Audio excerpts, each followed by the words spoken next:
Okay, hi guys. Hopefully you guys can hear me okay. Hopefully you can't hear my music. If you hear my music, please let me know and I will turn it off. Shouldn't be able to hear it, probably. But I'm not 100% sure if everything is working or not. So if you hear my music, let me know and I'll turn it off. But yeah. So anyway, hi guys, and welcome to the Raiden's Quest art stream. I'm just going to be working on some reference pictures today, but I'm here to also take some Q&A. As long as it's not too spoilery, I can't answer too many questions about the story itself, but I can answer a few questions, and depending on what the question is, I might be able to talk about it. Can also talk about some of the art. A lot of the people who are helping work on Raiden's Quest are here. We actually have, Mike is in the chat right now. Mike is one of our voice actors, and Song was on earlier. She is our storyboard artist, and hopefully, if we can get some tech issues sorted out, going to help with the animation itself as well. We have a few others who might be on, and yeah, so hopefully between us we can answer some of the questions, and I'm just basically going to be updating some references today, because there are a lot of outdated ones from, if you guys saw the trailer video, that's some of the old outdated art. And it's definitely not what we have now. So like, this is the one I'm working on currently. This is Iryoku's reference. That's actually Mike's character. So I have to basically redo his reference because, as you can see, this is old. It was kind of quickly done, and it's the outdated art style. The new art style is a lot better. So I'm just gonna be updating this for the time being. So basically what I usually do when I start an art piece is I work with a lot of layers. I do work in Photoshop. Hopefully it won't be too laggy for you guys. Hello and welcome. Hopefully it won't be too laggy for you guys or anything, and you can see what I'm doing all right. Okay, so I think, yeah, it looks like it's working. Sometimes my recording software does not play the most nicely with, well, I don't like that. This is gonna be one of those things too where it's me, trying a bunch of different things to see what works and what doesn't. But yeah, so unfortunately Photoshop is like the one thing that doesn't play nicely with my screen recorder, so it's a little bit of a different situation than when I record my games. So hopefully it still works okay. And let's see, here we go. And it looks like Song is in the chat as well too. Hello and welcome.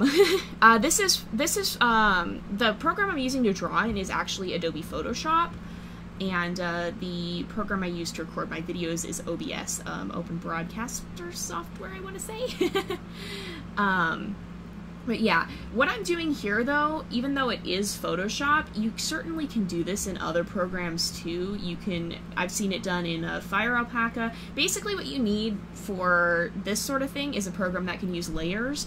I've seen people pull it off even in programs like MS Paint that can't, but I really need layers to be able to function. I just can't if I don't have layers.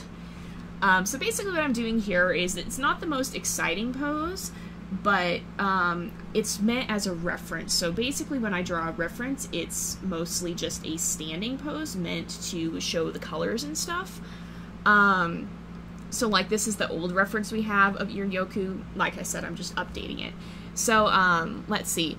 The six elements from the show, that I can, so for those of you guys who have seen the trailer and have seen the different powers, the 6 elements we have in this are actually, fire, we've been calling it winter, ice, water, whatever you want to call it. We have storm/air, we have earth, we have light, and we have shadow. That's the 6 elements we have in Raiden's Quest right now. Raiden's for color. Let me see if I have a good reference. Hopefully this does not show up good. Let me see if I have a good picture for Raiden. I think I did have a more updated official reference of Raiden somewhere, if I can actually find it. I just did one not long ago here. This is the updated ref that's pretty close to the style we have for Raiden. This actually went up on the DeviantArt and the Tumblr pages. Yeah. So this is what Raiden looks like. But we already have this ref for him, and so like basically what a reference is you can see these the different colors. So we have the fur colors, we have the eye color, and we have the nose color. That's basically a lot of what the reference is for, and the reference also shows the markings because I actually ship this off. When we do the animation, I do the line work, so that's Oh, this one doesn't have it. I do the line work, so that's the black lines, and then I actually ship this off to our colorist, which is actually Bella, if you guys know her from my JPlays channel. She's one of the channel mods. She's actually our colorist. So what I'll do is I'll show you guys the line work. I'll do the line work and get the animation done, and then I actually ship the file off to Bella, and she does the color, so I have to send her the reference so that she knows what markings to put where. That's the purpose of having a reference like that. How long have I been drawing? Formally, I don't know. It kind of depends, because formally I haven't considered myself a good artist. I still don't consider myself a good artist. I consider myself an artist in training. But I haven't been drawing like this for very long. I've been drawing just doodling since I was a kid, though. So I've been drawing for a long time. That's a little bit of a thick line. This is going to be a lot of me nitpicking things. I get very picky about my art, but this is what I do a lot of the time when I'm not animating. That is still too big. That's still too big. Why is this so big? Why is this so big? That's too small. Yeah, that seems about right. So let's see. The 6 element holders. No, I cannot. That is too much spoiler. You will meet the original element holders in episode 1, though, but I don't know if they're named or not. Alrighty, so so see you later. Some of you guys are heading out. Wow, I'm not used to actually drawing in a live stream either, so pardon me if I'm not the best at this. That's gonna be too small. It's a lot of my art involves me drawing something, deciding it's not the right size or it doesn't look right, and then going back and drawing it again, which is kind of a problem when it comes to animation, because then it takes so much longer. Also, if you guys have a hard time hearing me, please let me know, because I do have my air conditioner running, because it's at the time of year when it gets up to over 100 in the afternoons. But if it's really causing problems, I can turn it off. So let's see. Dude, if you want to make fan art, that is totally fine. I definitely want to start doing more interactive things. I probably, if I get enough fan art, I would definitely do a fan art feature here. I have a group for the DeviantArt. There is a section for fan art there if you guys are on DeviantArt. If you're on DeviantArt, be careful on there. If you're not on DeviantArt and you want to get on DeviantArt, talk to your parents. Just be kind of careful, because you have to be a little bit careful what you do on there. But yeah, you got to be kind of careful, because there's some weird stuff on there. But if you are on DeviantArt, there is a group. I'm sure one of the mods probably has that too, if anybody wants the DeviantArt group. But there's a fan art section there. If you draw fan art and put it on Tumblr, I featured it. If you guys give me permission to repost your art, I'll post it and credit back to you. But I won't repost it without your permission, because that's just not a good thing to do. But yeah, if you guys have art and you share it with me and you're okay with me sharing it, I would love to share it, because I always like getting fan art. We gotta get those started up again on the gaming channel too. So right now I'm kind of trying to figure out what I want his expression to be, because he's kind of, you know, if you look at him here, he's kind of a sly, sneaky looking character. And I'm trying to figure out how to convey that here in the more detailed sort of thing. So let's see. How many fan art do I have? I don't really have any fan art for Raiden's Quest right now. Yeah, I don't like this. I don't like this one. I don't really have any for Raiden's Quest right now that I know of. I haven't seen any.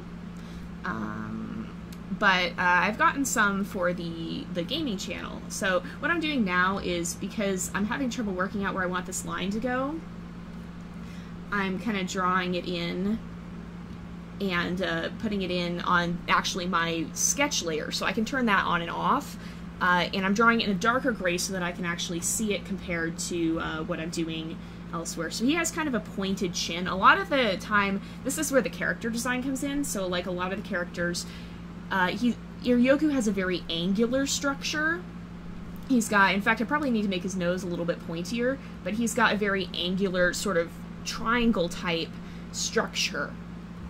And that helps emphasize, you can see it a little bit here, how, let me put a layer over this and get a brush. You can see a little bit how his, he has a very angular, pointed sort of face. The chin points, the nose points. He's got a very sharp angle on his ear. His tail is kind of bristly. that goes to emphasize his sort of... It creates a certain feeling about the character. It goes into the character design. And that's one of the harder aspects of things, is to get that character design looking right. So let's see. When did this stream start? Not that long ago. Just a little bit. It's only been a little bit, actually. And yeah, I'm already not liking this. This is basically the art process. For me, until I get something done that I like, I end up redrawing it over and over again. But it's worth taking the time to put into those little details, just to make sure that it looks good. I really want this animation to be the best that it can be. That nose is too small still. I really want it to be the best that it can be. And that means putting a lot of time and effort into it. We've already been working for almost a full year on Raiden's Quest. The original trailer came out probably about a year ago. It was at the end of the summer and released right before school started. So we've been actually like full-time working on Raiden's Quest for about a year now, but the original idea is several years old, and it was just me derping around. I actually wanted to make it into a game at first. So, let's see. I really need to stop saying let's see. I know I do that a lot. And the nice thing about Photoshop is, since this layer is making it a little difficult to see over here, these colors aren't super far off, and at a glance it's difficult to discern. I can actually take the opacity and just turn it down a little bit and make it lighter. Opacity is how much a color one thing will overlay another, basically. Yeah, it was probably 11 minutes ago when I started then.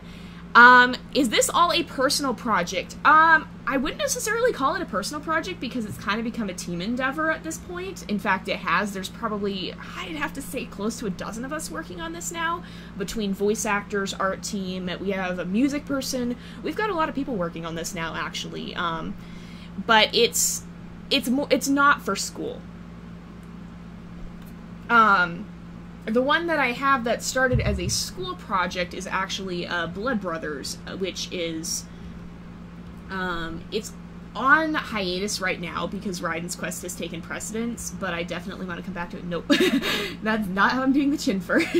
But yeah, it's definitely, it's coming back at some point. It's just Raiden's Quest is taking precedence because, well, Blood Brothers is much more of a solo project. I have me and a music person working on it. Raiden's Quest is a huge team endeavor, and so Raiden's Quest is kind of taking precedence at this point. So what I did here is, this is how I draw the chin fur.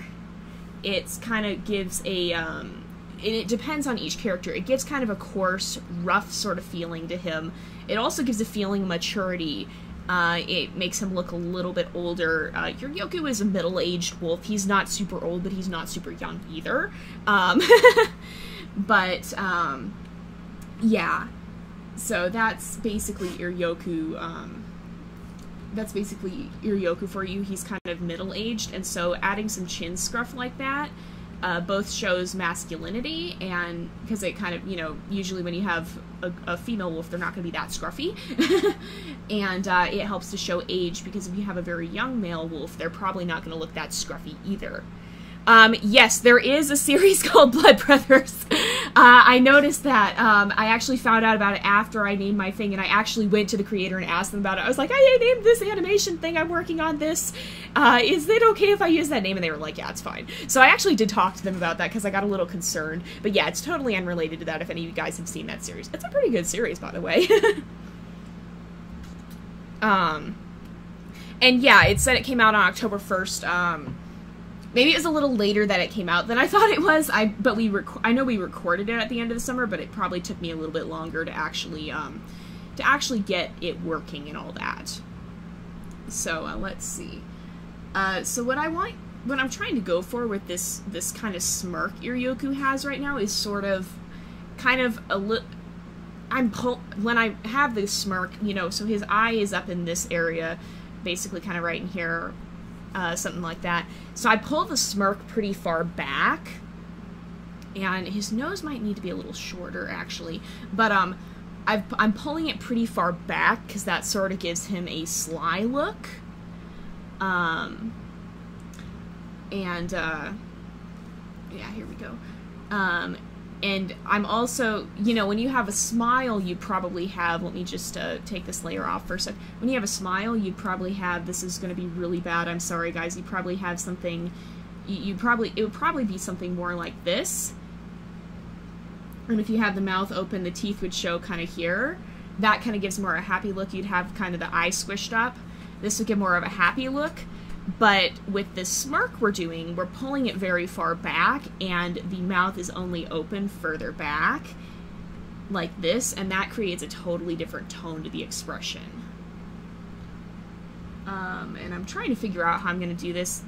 Like I said, it ends up being me redrawing a lot of stuff. So yeah, like this, it gives a totally different feel than something like this, because... Ooh, what am I doing? I moved it. No. Up here, this smirk sort of thing, or the smile, the whole mouth is more open, it's more relaxed. With this, it's a very tight, sort of pulled back, kind of, sort of grin, more of a grin than a full-on smile, and it definitely creates a different feeling.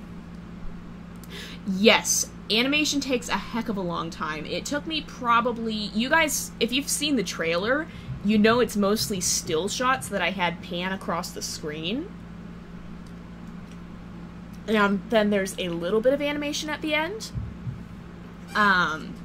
The still shots don't take as long, but when you have animation, with Raiden's Quest, we animate 24 frames a second. That trailer alone, though, took me about 2 weeks.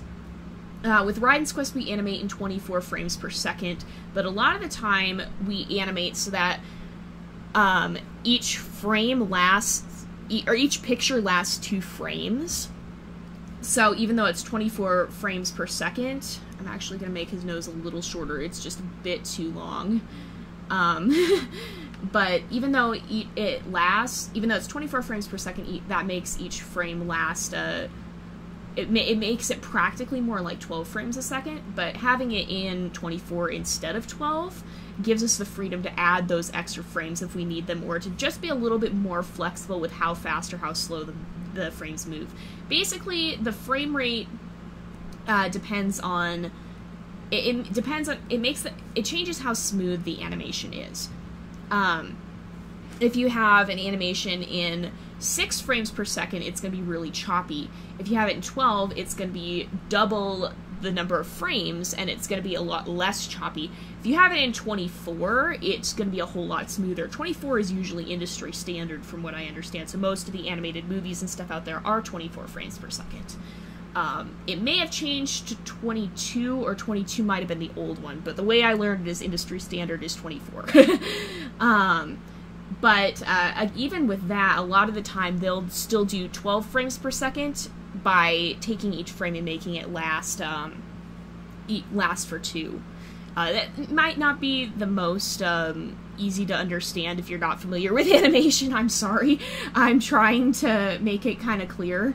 But yeah, basically imagine taking one picture and draw it over and over and over and over again and change it slightly. That's what animation really is.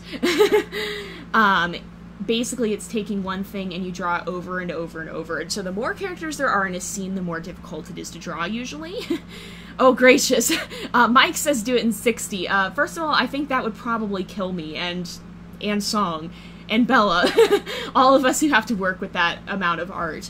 But basically, at that point, too, there's also a certain point in time when the eye just can't perceive anymore, because it's so smooth, the eye can't even tell the difference. So at some point, it's not even worth upping the frame rate.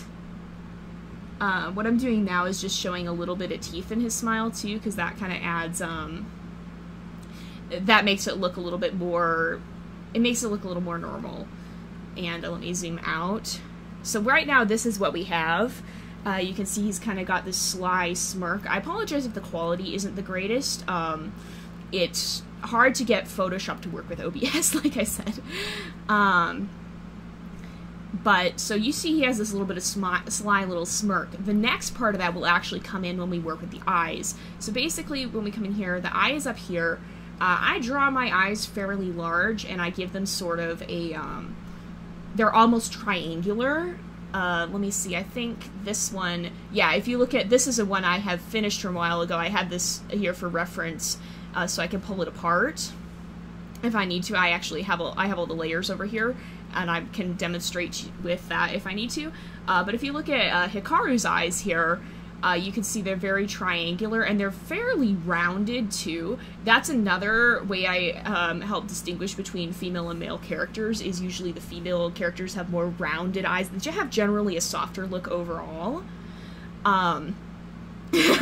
So it's, but with Iryoku here, we actually want to give him a more trickster sort of look, so I'll probably actually, as opposed to normally I draw the eyes fairly upright, so something more like this, I probably will actually play around with angling them slightly a little bit, because sometimes that helps change the, that can help add a different sort of feel to it.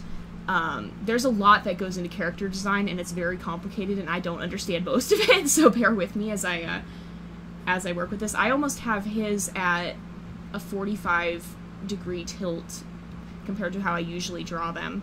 Do I use Flash to animate? No, I actually animate right here in Photoshop.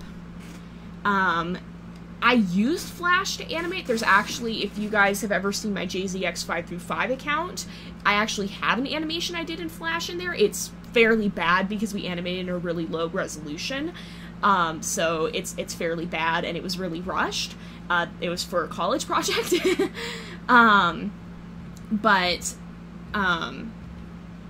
I actually don't like Flash nearly as much as I like the Photoshop interface.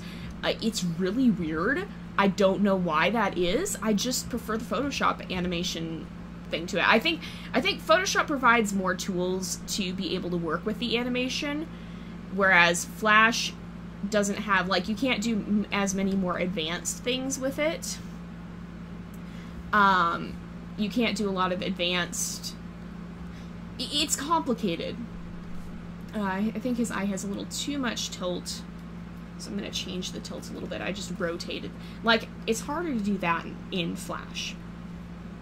I just overall like the Photoshop animation thing better than Flash. But yeah, if you guys want to see my Flash animation, I have a very poor example that was in a very small size on my JZX5through5 account. Let's see.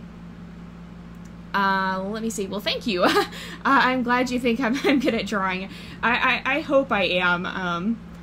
I'm just trying to do my best here. So another thing you'll notice right now is basically here I've just drawn the eye, and I haven't added any of the details, so I just have the outer shape of the eye. So right now it's very open, but what I'm actually going to come in and do is next I'm going to add the brow over it.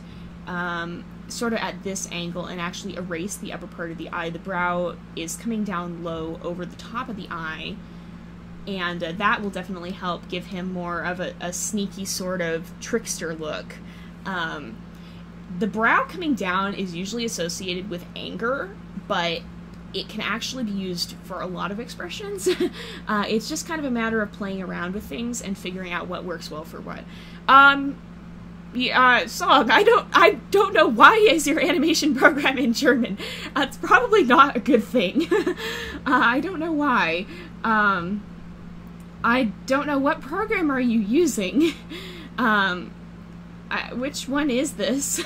There are a lot of animation programs out there, as well. It kind of just depends. Before I started using Photoshop, I actually did a lot of animation work in GIMP. The new image manipulation program, and that is pretty good. My one major nitpick with that is that I couldn't get it to actually work for having, so like with Photoshop, let me just show you the timeline. So if I go create video timeline here, you see all these frames are different layers. I can adjust how long each one of them lasts. I can move them around. And so, like, if I want this one to last 3 seconds, but I want this one up here to last for 4, I can do that. With GIMP, you can't overlay layers like this. I'm going to go ahead and just delete this timeline because this is not an animation. and I don't really need the timeline for this, and it is getting in the way at the moment. Also, you notice I zoom in and out a lot. That's because I'm trying to make sure everything looks good in proportion to everything else. I'm trying to make sure everything looks good in proportion to everything else before I go back into work on a more detailed area. Oh, pencil. I've used that one a little bit. I didn't really like it. It was difficult for me to figure out. Different people have different preferences too, and so far GIMP is the best alternative I've found to Photoshop, but like I said, it has some definite drawbacks. So what I'm going to do here is I'm going to start putting in, like, let me show you. So we have our sketch here. I'm going to actually come in and start putting in some of Iryoku's chest fluff. So the his chest is down here. This line pretty much represents, for me, where the muscle and the flesh is, but the fluff is going to stick out a lot further from that. So, and I usually start with the head of my drawings because I find it's a lot easier to work with, no, that's too much. I find it's a lot easier to work with a drawing once I have the head established than if I establish someplace else first. So Iryoku has very thin fluff, and it's kind of shaggy looking, almost. A lot of what I do, again, to differentiate between female and male wolves, is the females will have a much clumpier fluff. So, like, if we look at Hikaru, if we come down, Hikaru is female. She has some of this thinner fluff, but she also has places where it clumps out, and it's very full. It's got a lot of volume to it. It clumps in different ways, whereas you can see up here they're much thicker. They're not so thin. They clump, and the clumps are bigger. Whereas with Iryoku, he's got some very thin, straggly sort of looking stuff, and that again helps differentiate between the female and male. That's what I do, but that's not what you have to do. I'm not by no means saying this is the only way of doing this. This is just how I do it.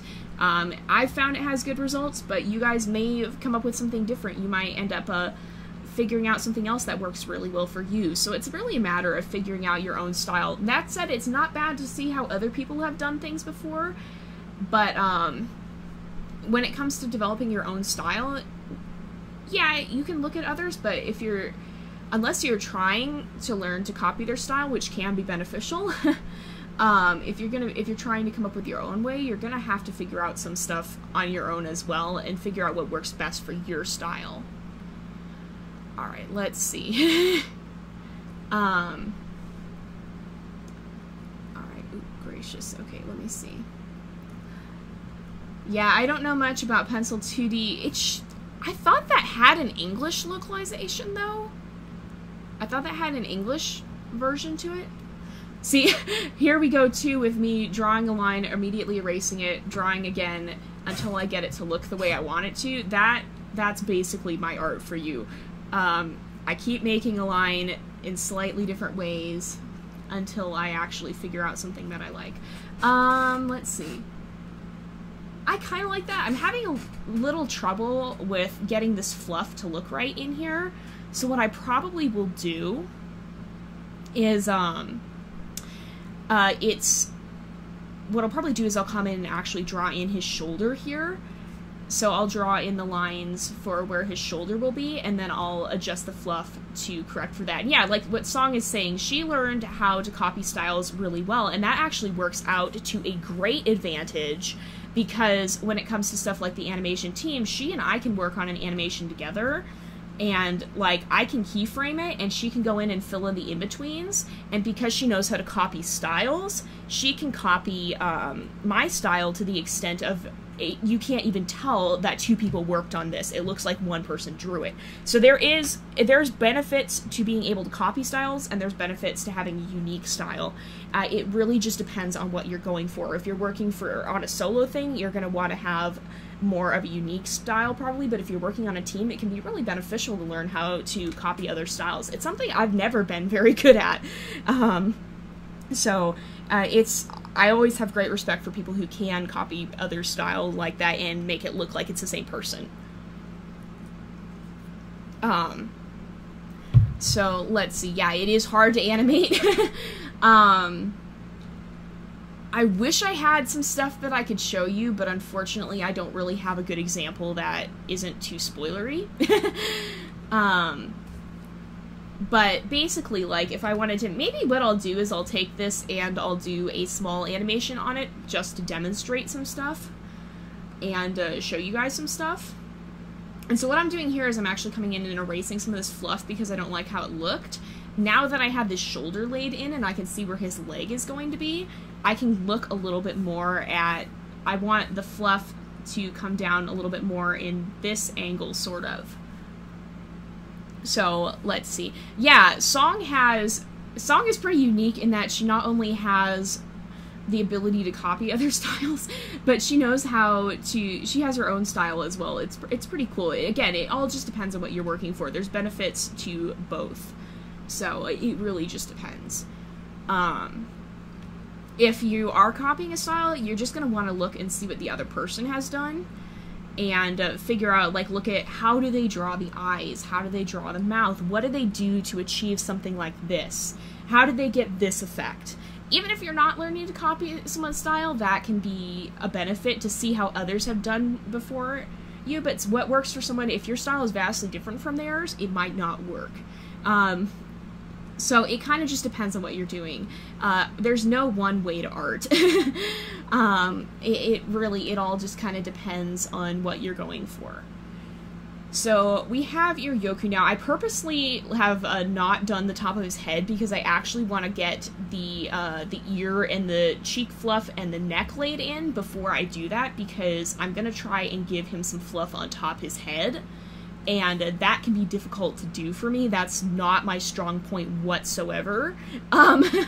So I'm purposely leaving off until I've laid in some of the other stuff. So, like, I'll try and lay in the ear here. So with Iryoku, he has very, very triangular ears because they add to that kind of pointed look that he has. It kind of echoes the point of the nose, it echoes the point of the chin, it echoes the really sharp looking fur. And then if we come, he has very, very sharp looking ears. That might be a little bit too much, maybe. Also his ear is folded over right now. And let's see. So, also, if we go back and look at his reference, I mostly have this for coloring, you can see his ear is a little bit torn. I've started doing that a little bit differently, and I'll show you guys that momentarily, but let me get his cheek fluff laid in. So let's see. Again, we're going to stick with this really kind of jaggedy sort of style. A lot of what I do with the cheek fluffs, between the difference between males and females, I don't like how that one looks. Again, I get really picky about this sort of thing. A lot of the difference I'll do is, a lot of the time when you have a female or a character with a generally softer look, excuse me, I'm not used to talking this much this early in the day, I will actually come down here and I will do something more like this. Certain characters have more of this. I think Hikaru shows that. You can see, yeah, she has this fluff that kind of comes down and it clumps like that. But a lot of the time when I have a character that's more masculine, or even just more shaggy, I'll do more of a sort of like, I won't have as much of that clumping. The tufts of fur will be thinner and they'll be more spread out, more like this. Now, when I do the clump thing, I think it's not always associated with femininity, unless it's more widespread with feminine characters, but it's not necessarily only for feminine characters. I think I'd draw Raiden's for more like that, but that also, it can show a little bit of a softer, younger look, as opposed to it gets more shaggy looking in masculine characters as they get older. So a lot of the older characters I have more of just a general sort of it's a little bit more shaggy and scraggly. I don't like, why is that doing that? I don't like what it's doing here. It's bothering me. I'm gonna try and move this maybe just a little closer. That'll help maybe. Move that. Yeah, I think that helps. So, like, let me actually see. I have a picture I did of one of the other characters we might do a reference for here. I don't know how long these are going to take me, so I may not do all of them. I may not stream all of them, but I actually have a picture of one of the other characters that I drew recently. So, like, yeah. So this is an example of, this is Sakan. He's actually another one we're going to probably do a reference for today. But you can see his fluff, again, it follows that pattern. It doesn't really clump up the same way that Hikaru's does. Hikaru has a lot of this clumping where a couple tufts come together and a couple tufts come together. She has a lot of that going on. Sakan really doesn't have any of that at all, and it helps give him an older and more masculine look. So let's see. Alrighty, let's see. Oh dang, Wi-Fi getting reset kind of stinks. Hopefully it's working better, if that's why it got reset now. Let's see. Yeah, most of these people I think are from my YouTube channel. Most of you guys are from my YouTube channel, probably my gaming channel, that is. But yeah, this is a lot of what I do, but I'm not playing games. Actually, what do I want to move? I probably want to move the cheek fluff, actually. So it's a lot of just making small adjustments to things. Or like that, maybe? Yeah, I think so. I might want to rotate it slightly. It's a lot of making these absolutely just tiny-ish adjustments to figure out what's going to work well where. Let's move that down. There we go. And let's see. Let's come back over here. There we go. And let's see. So I think, alright, so then what I've been doing with Iryoku for his torn ear, because he does have a torn ear here, I've started drawing it a little differently. I've started drawing it more of a raggedy sort of thing, where it kind of comes in like that. Maybe he had somebody bite him there, and or something, so he has a little bit of a jaggedy edge on the ear from some sort of older fight, and then he does also have a scar on the bridge of his muzzle. Let's just round off this corner so that it blends in a little bit more. And he also has a couple of scars on the bridge of his muzzle here. So that looks like it was probably a claw scar. Oh dang, it's hard. It's hard when your program's shut down on you. That absolutely sucks. I should be saving this more often. Oh man. Let's see. But because of the fact that he has this, it looks probably like he took a couple of scars from possibly a claw. It's difficult. It's always good to think about the story behind the scar, and I can't actually remember what the story behind his scars here are, because when you're looking at wolves, they actually don't fight with their claws. Their claws are not that strong. It's cats that will fight with their claws. Wolves mostly use their teeth. They will use their paws to kind of buff it, but they're not going to claw and leave a mark in most cases. So that would probably be from a fight with something like, I want to say maybe a cougar or something. It probably kind of depends, but in any case, he has some scars down the bridge of his muzzle. It could be a bite scar as well if somebody tried to grab his muzzle and slipped off. You usually want to try and think about the stories behind that, though, and I don't necessarily know the story behind this particular scar. Well, thank you. Yeah, I've come a long way since these two are both a lot older. I definitely have come further from there for sure. And I'm just hoping, I really like how this new style is working out. It's fairly new. Yeah, he probably definitely did get in a fight with, I would probably guess a cougar. Probably the pack came after it and he ended up in the, going after it directly at one point. Probably not a bear, because bears are a lot bigger, and, like, whereas a cougar may not be as big of a threat to a pack of wolves, a bear can hold its own against a pack of wolves. Also, if a bear smashed him in the face like that, it probably wouldn't just be a scratch. But a cougar, maybe. It would kind of depend. Maybe it was a younger cougar or something, or a young, maybe a very young bear or something. I don't know. In any case, he has some scratches down his muzzle there. Let's see.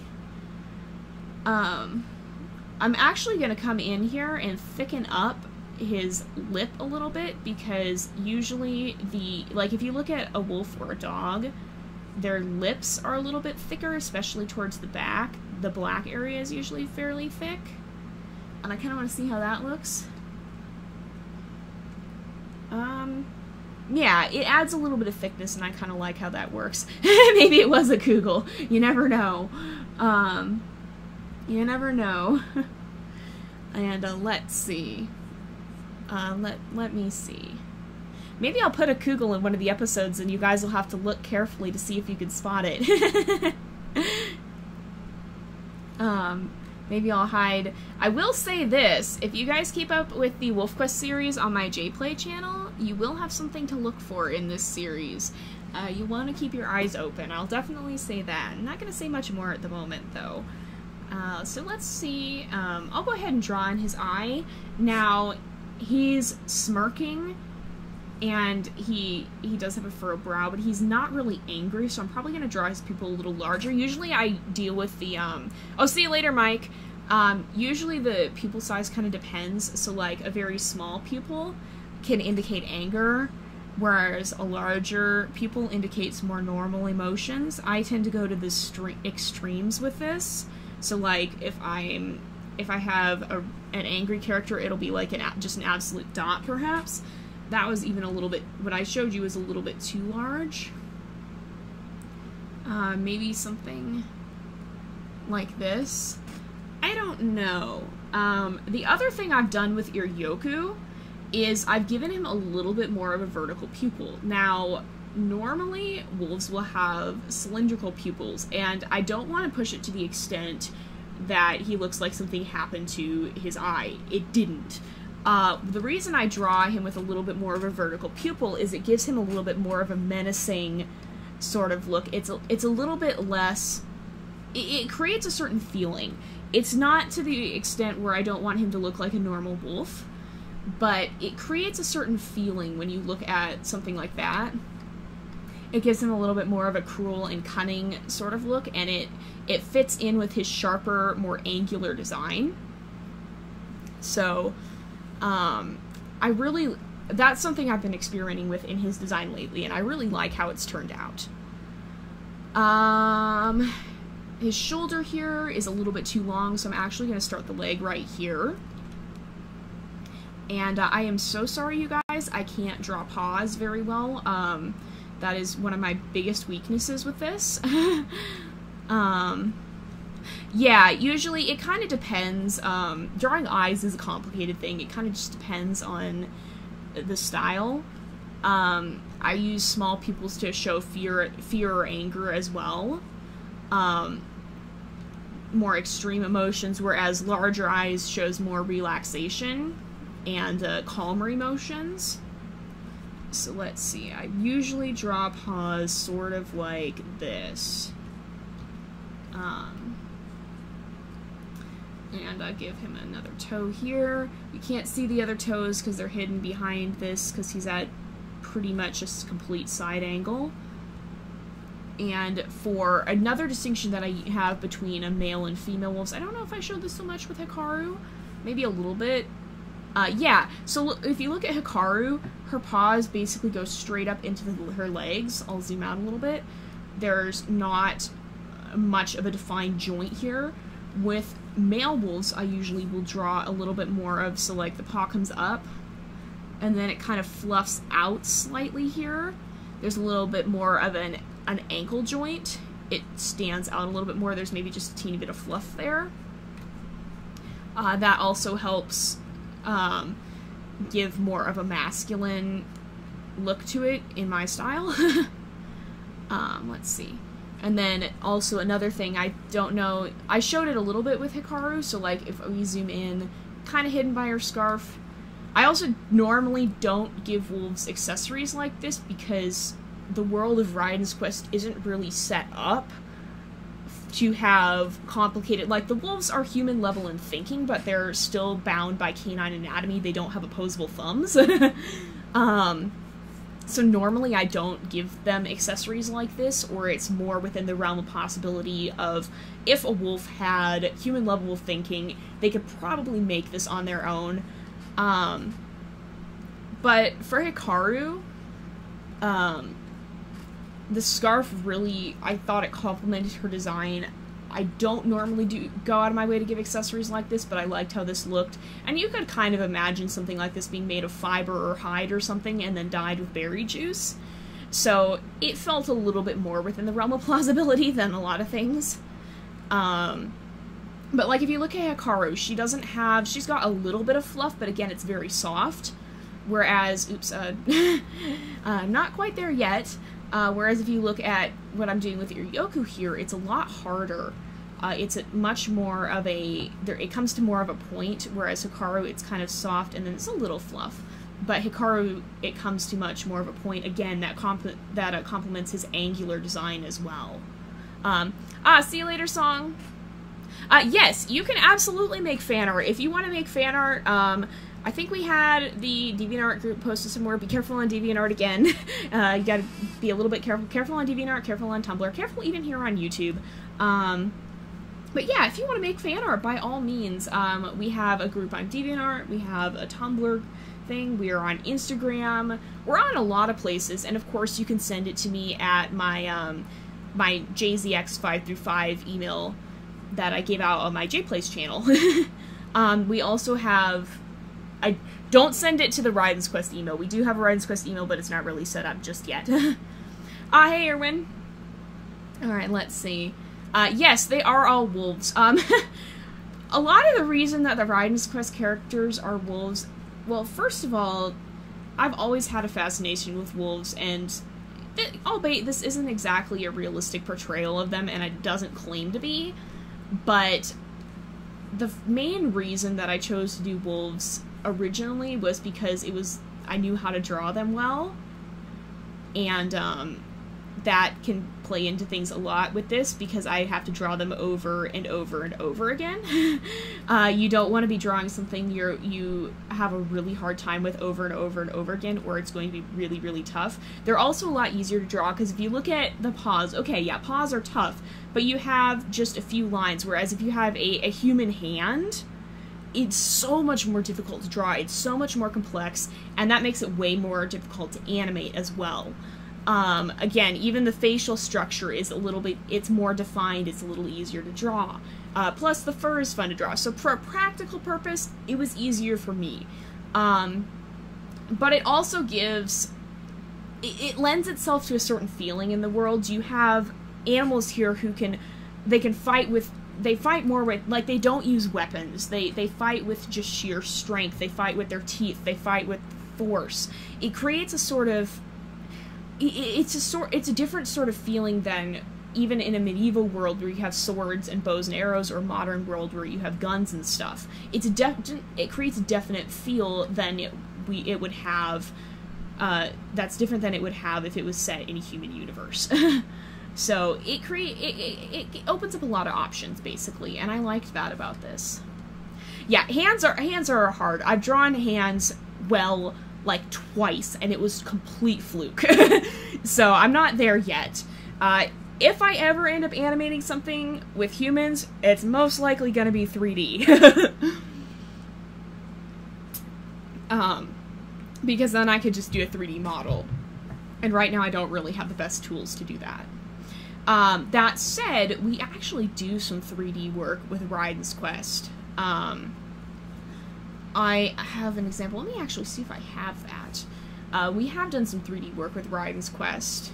Where is it? If I can find it. Most of what I do, though, is use 3D to create a dynamic reference. So, like, I have this. And this is for one of the shots we have. I rendered this out last night. Basically, what I have is a very rudimentary wolf model, but it demonstrates all the basic things you have. So, like, you have the nose, you have the ears, you have the face defined, you have the jaw, you have the basic proportions and such not, but none of the details. Then what I'll do is I'll come in and I'll block out basically what I did with, oh great, the timeline's up again, what I did with this thing. I'll come and block that in over the 3D, and then I will draw this over that, and that helps me keep, so like this, it's very difficult proportionally, so to keep the proportions consistent and such, having a 3D model that's rendered with camera movement like this definitely helps. I'll go ahead and close that now. We'll get rid of the timeline. Yes, I have some of my other 3D work up on the channel. You can see some of my other process videos on here as well. Are 3D models difficult to make? Yes and no. So 3D animation and 3D modeling varies greatly from 2D animation and 2D drawing. You have to learn to work in a three-dimensional space, so so this is two directions. What we have here is 2D. We have up and down, and we have side to side. With 3D, you have another plane going here, and you are working in a three-dimensional space. You have to be able to rotate it, you have to be able to move it around, and it's very, very different. As far as 3D modeling goes, the program I use is called Blender. It's very good. You can actually make really professional looking animations in it. But I've always found things like Blender, and I got to use, I use Maya, which is generally the industry standard program. I got to use that for the student version of that for a class recently. But I honestly, it's hard to do organic modeling of that. If you're gonna make a table, yeah, that works great. Let me see if I have this, if I can find it. I don't know where I put it. Do I have it here? No. Where did I think I have something. Yeah, okay. So this was my final project for my 3D animation class. If any of you guys recognize what that's from, kudos to you. I'm a huge fan. But yeah, so for stuff like this, it's non-organic modeling. So like you have a table, I can make that out of basically squares. I made the helmet from a combination of deformers and like it started out as a circular mesh. The lamp was used with the deformers. A lot of different things like that. A lot of it is mostly just textures and materials. When you have something organic, like the wolf I showed you guys, it's a lot more difficult because you can't really start with, you can't necessarily break it down well into cubes or cylinders or circles. It's a lot harder because you can sort of do that, but not super well. The program that I found is best for 3D modeling organics is called ZBrush, and that's what they use in a lot of the movies. It's an incredible program. And I was very blessed to be able to have, I took an animation camp last summer, and I was blessed to be able to go and use it there. And it's an absolutely incredible program, and if I ever get the chance to get it, you can bet I will. The trouble is, unless you're a student, it's $800. So it's not really affordable unless you really want to go into this. So with that said, yeah, that's a lot better. There's a sort of lower level version of it called Sculptress that is really fun if you want to play around, but that can be sort of difficult. It doesn't have nearly the features that ZBrush has. So when it comes to 3D modeling, is it difficult? Yes and no. It depends on what you're doing. Hey, welcome you guys. Yeah, if you want to make fan art, you are more than welcome to. You can find a lot of official resources on, there's a DeviantArt, there's a there's a Tumblr, there's, of course, this YouTube channel, there's an Instagram, there's, what all do we have even? We have a Facebook page. It's literally ZBrush. I think, here, I'll grab you guys the site, just in case any of you guys are interested in looking this up. Let me see. It's by Pixelogic. It's a really great program. The trouble is it's not super affordable for just people who are messing around. It's more for industry people. So this is the Pixelogic is the ZBrush site. It's a great program, and they have they have a lot of what am I thinking?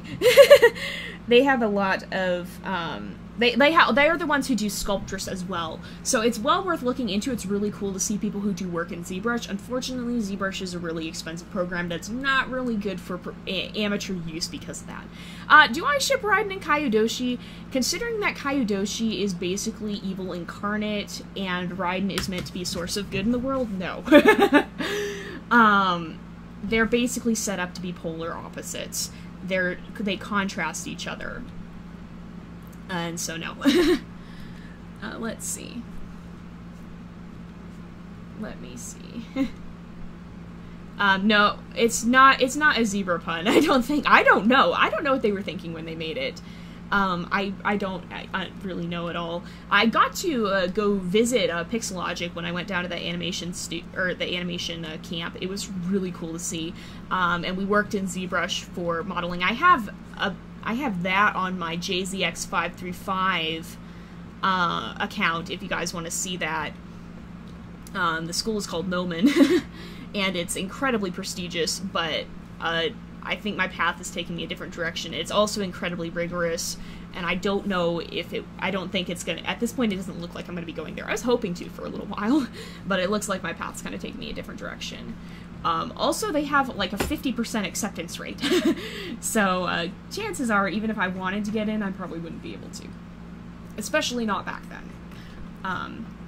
Maybe I'd have a shot now? I don't know. For now, I'm just working on improving my skills here. Let me see. Again, there's just so much opposite there.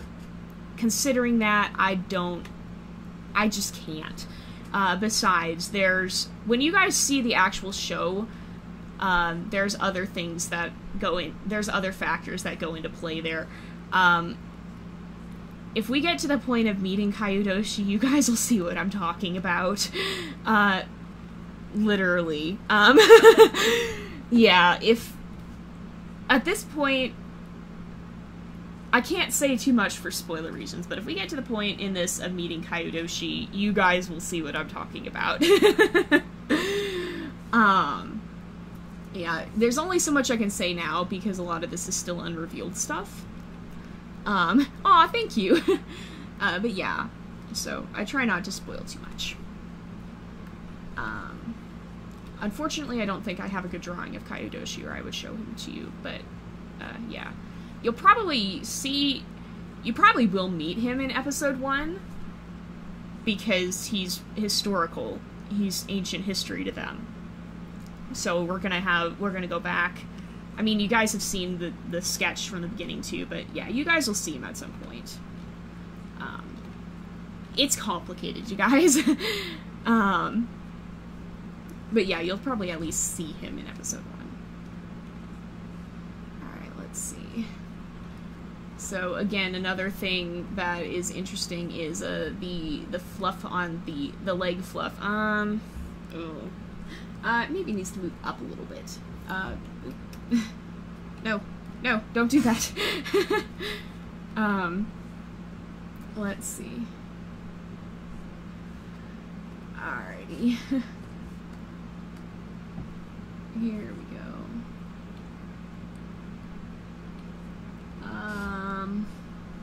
Something's wrong with this leg. It's too far back, that's it. That's what's going on here. There's so many of my something's wrong with this moments, you guys. that happens at least once per per drawing, pretty much. Let's see. Alright, here we go. Yeah, I'm really excited for you guys to finally get to meet the characters. I think you guys are gonna like them. I really like them. I am very attached to certain characters that might surprise you. But I can't talk about that very much until after episode 1. Oh yeah, Marigold is a great yellow or gold flower name. I'm not well versed in flowers, unfortunately. I've never been a big flower person, but yeah, that is a great name. Or if you're thinking orange, you could go with Poppy. Poppies are very pretty. At least the ones we have. I don't know if they're different colors other places, but the ones we have here are gold. or not, well, they're orangey gold. Let's see. Oh yeah, Aaron said it too. Oh goodness, let's see. But yeah, if you guys are doing other projects, feel free to message me. It's usually better to not post that in the comments just because you don't want to end up looking like you're advertising. But if you guys want to message me that, or you guys want to email me that, I would love to hear about it. I always love watching others' animations, and it's always cool to see what you guys are coming up with. You're all a very creative bunch, honestly, and I really like seeing what you guys come up with. Alright, let's see. Oh, gracious, yeah. Yeah, yeah, Song ends up yelling Olaf no quite a bit. Yeah, that is quite classic. Let me see. So I gotta look at this now. That's my butt fluff is bothering me, you guys. Alright, let's see. It's one of those things where I just end up kind of squinting at this repeatedly, just like, something's wrong here, but I don't know what it is yet. Until I end up, finally figuring out what's going on. Let's see. That's looking better. The top one's a little bit wonky, though. Probably needs to be a little smaller. It's too floof. Too much fluff. Alright, here we go.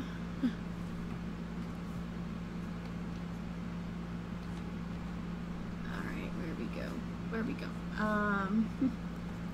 Like that. There we go. Sort of. The hard part is sometimes making all these lines connect and do it smoothly. Sometimes that doesn't work so well. Oh, it'll be cool to see your drawings. Make sure you send it to me. I'd love to see what you guys are coming up with. Let's see. And as far as references go, I have a lot of, let me see if I can, here, let me go find that real fast. If you need references for the characters, I believe we have most of them here on the Tumblr. I think we have a lot of them here on the Tumblr. Yeah, we've got a lot of references here on Tumblr. If you guys need references because you're drawing fan art or stuff, you can find a lot of them here on the Tumblr. I post most of them there. I post most of them on DeviantArt as well. And I post a lot of the more finished stuff, like what I did with Hikaru. I post more complete works like this on the Instagram and Facebook. No, I can't get this fur to look right. No. I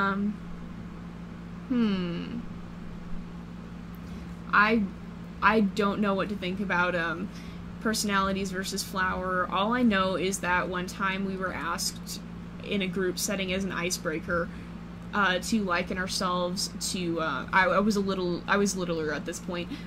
We were asked to liken ourselves to different types of flowers or plants, and me being the little rebel, I said Venus flytrap. That's all I know. Let's see. Does that look good, or does that need work? I think it works. That works, yeah. It'll do. This fur is always difficult for me to figure out. And then let's see. We'll do this. In fact, let's just smoothly go into this. He's gonna have a little bit more of a bony hip too, because again, it fits with that angular sort of it fits with the angular sort of thing that I have going on here. Let's see. Maybe not that much though. He's definitely gonna have more of a raised hip though. That's another part that goes into character design, is figuring out how pronounced different features are. So like, are they really bony? Are they really fluffy? Are they very skinny? Are they heavier set? What it all plays into things like this. That looks terrible. That though, no, I'm not okay with that. I'm sorry, you guys. No, that's not how this works. Okay.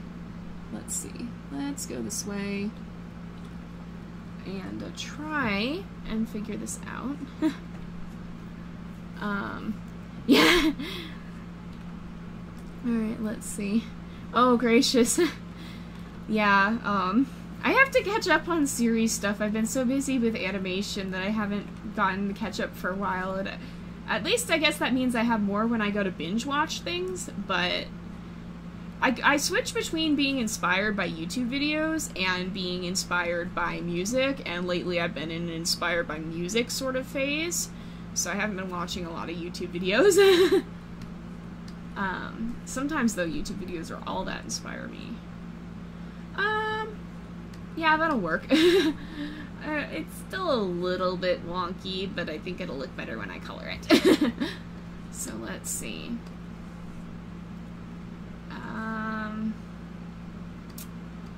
Yeah, we'll come down here and do this. And we'll work on coloring some of the foot in. Man, have we been recording for an hour already? Man! I did not realize that happened really fast. Art is one of those things that makes time go by quickly sometimes. And let's see, and we couldn't see the ankle on this leg, could we? Okay, yeah, we can't see it on that one. Alright, here we go. It's always hard to get the angle of the legs right, and especially the back legs are difficult for me. Legs and paws I'm not so good at. I think I'm finally starting to get better at faces. But the overall now I can usually get the anatomy to look okay. That's one thing too with Raiden's Quest is, although we don't necessarily, we're not claiming to be, we're not claiming to be realistic. It's obviously a fantasy series. I mean, we have freaking elemental wolves running around, but it's not claiming to be a realistic series, but to an extent we're trying to keep within realistic guidelines. So like, we're not pushing the anatomy past its limits for the most part.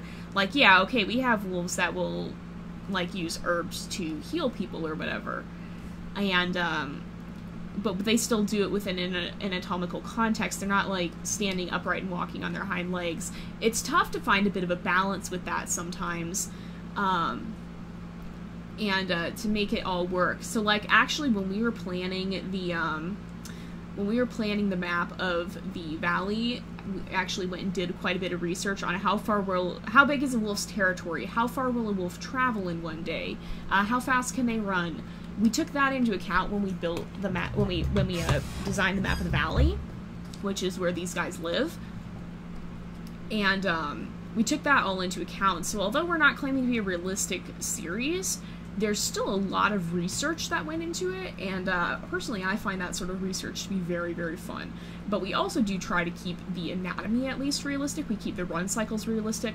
For the most part, when it comes to straight up fighting, we're trying to keep that realistic. But I mean, given this, you have some wolves that have special powers, and so obviously that's not going to be realistic. But when it comes to wolves that are just like fighting with conventional means.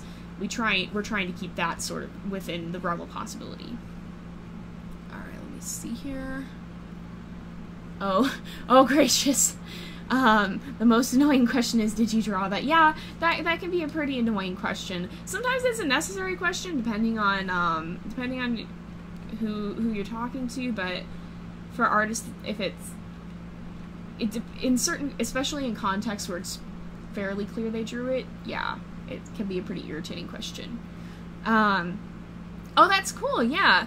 If WolfQuest stories are always fun. WolfQuest lends itself really well to having a story format, and I've always really enjoyed that about it, because even when I was little, even before I started doing the channel too, I used to make up stories with my wolves on there, and, oh, okay, so, yeah. The legs are still bothering me a little bit, but I don't know. I'm here measuring with my finger, figuring out how big everything is. I don't know. Yeah? I feel like the knee is in the right place. I don't know. I feel like it looks a little weird to me for some reason. But I don't know. I don't even know. I'll see you later, Big Claws. Alright, let's see. Here we go. So I think so basically what I'm gonna do with his fur, I'm probably gonna do some sort of spike here. The thing with these guys too is it's difficult to not cross the line between fluff and anime hair. Fluff is good. Anime hair is not so good, because we're trying to end up, we want it to still look mostly realistic, but oh, it might be the paws. Let me look at the paws. Yeah, actually, it probably is the paws. This one is way taller. Let me try and fix that. That's a really good thought. Thank you for pointing that out, Salty Nova. Yeah, definitely it could be the paws. What was I saying?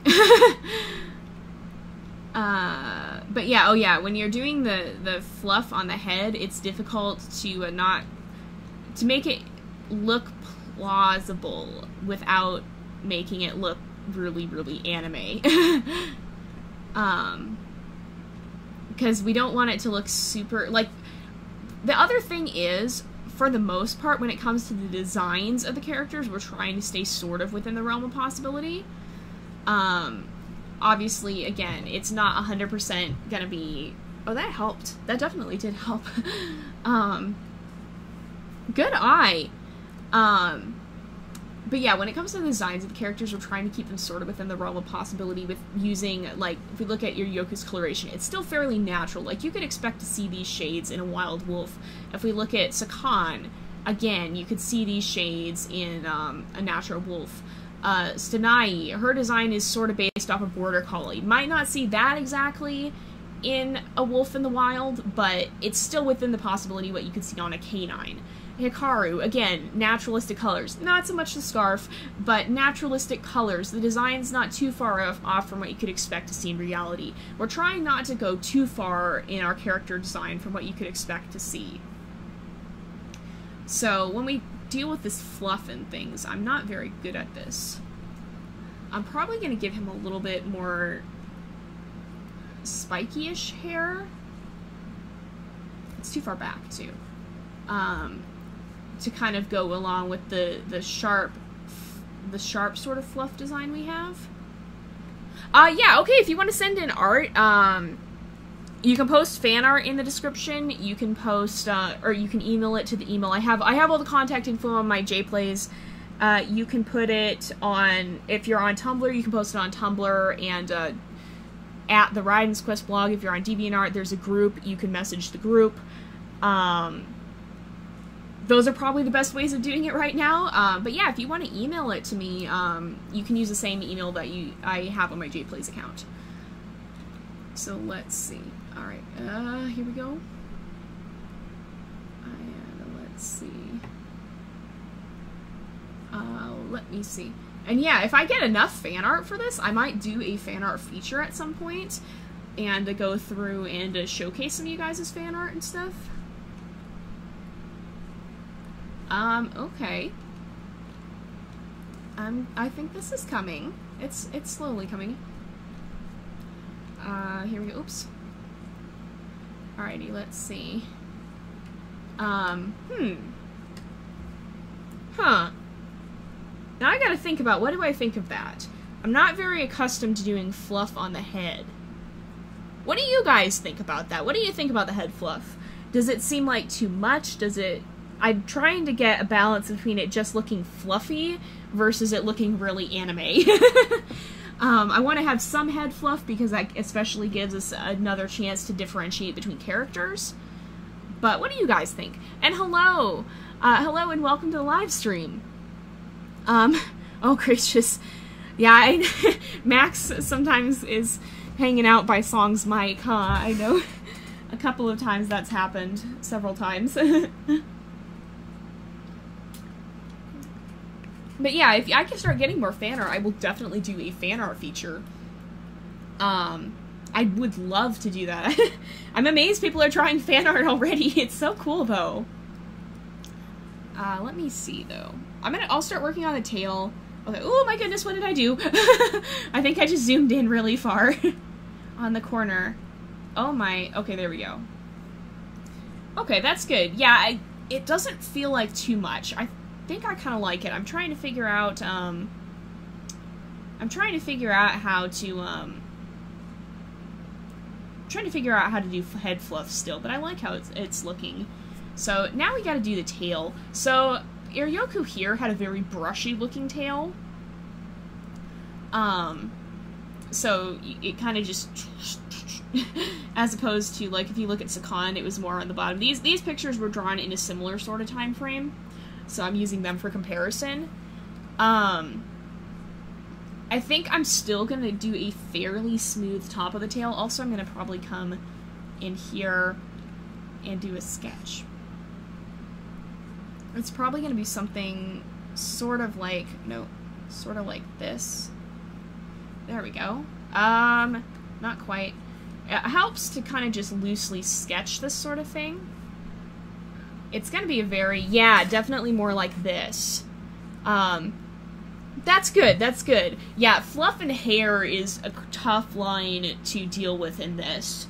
I really liked, if you guys even remember the old movie, it's old now, like, this movie was really old. If you guys remember the movie Balto, not historically accurate, but amazingly animated. Balto had a little bit of fluff on his head, and I loved how they pulled it off. So, that sort of, it's hard though. They did that really well. I'm still trying to figure out how to do it well. And welcome to Bella. Bella is our colorist, if you guys don't know that. And then did I introduce Irwin? Irwin is our, one of our voice actors. I think I did introduce her when she first joined, but, she's one of our voice actors. So we have, two of our other team members on. And then our storyboard artist and our other line artist, Song was on earlier, and then one of the other voice actors, Mike, was on earlier. Thank you, Bella. Right now we're just working on a reference for Iryoku. Yeah, that movie was my childhood. I had such a huge obsession with Balto, and it's still played a big part in me getting into animating and doing animated wolves now today, because I loved that movie so much, and it's absolutely a gorgeous movie. It's not historically accurate. It's based off sort of the true story of Balto, but they've really Hollywoodified it. But as far as animation goes, it's absolutely gorgeous, and it's from the era when they drew everything by hand, not even on a computer. Yeah, it definitely, Balto did influence my style for sure. There's, some similarities there. I went back and it was one of those things where, again, I studied what they did. I studied how they did it, how they pulled it off. But Balto is back from the era when they actually did everything, by hand. So it wasn't even on computer at that point, I don't think. It was, they literally drew each frame in ink. Yeah, it's still out there. Every once in a while, like, parts of the fandom pop up, or you end up, or people run across it. It's really cool. I'm so thankful it's still around. But yeah, I remember I had that movie on VHS tape when I was little. I still have the VHS too. That's the thing. Some of you guys might, I don't know, do you guys still even know what a VHS is? That was pretty old. It got phased out pretty much right within my first few years of life. Yeah, it's old. But I have so much respect for people who worked on those old movies, because gosh is it hard. And I'm using a computer. Oh no, is it stuck? Is it stuck? Yeah, okay, yeah, with the Lion King too. I saw it a long time ago, but I hadn't seen it for a long time, so I actually just went back and rewatched it. I love, with the Lion King, what they did with the character design, because if you guys go back to the Lion King, and you look at Scar, and how he's drawn versus how they draw Simba versus how they draw Mufasa, the facial structure is so completely different, but at the same time they still look like lions. You can tell they're both lions, but if you look at Scar in his facial structure, it's so much different, and it leaves him very distinct. Even if he wasn't a more orange color, even if he didn't have his scar, you'd still be able to tell he was different. Even if you colored him exactly like the other lions, you could tell by his silhouette. Yeah, I still have a bunch of old VHS movies. I remember being so excited one Christmas because I got a bunch of old Disney movies on VHS, and I was so happy. And I probably have dated myself by this now, but yeah, they got phased out within a few years after I was born. And then my family was we were the ones who were reluctant to change and not up to date on new technology. So we had a VHS player for years. We still have a VHS player, but it has a DVD player too. We still don't have Blu-ray. I have Blu-ray on my computer. But yeah, we're a little behind the times, I'm afraid. But I still have an old collection of VHS tapes, and I can still watch them. So, yeah, those days were something else.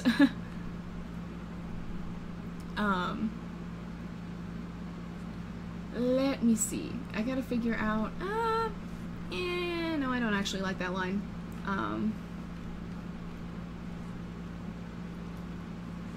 Let me see.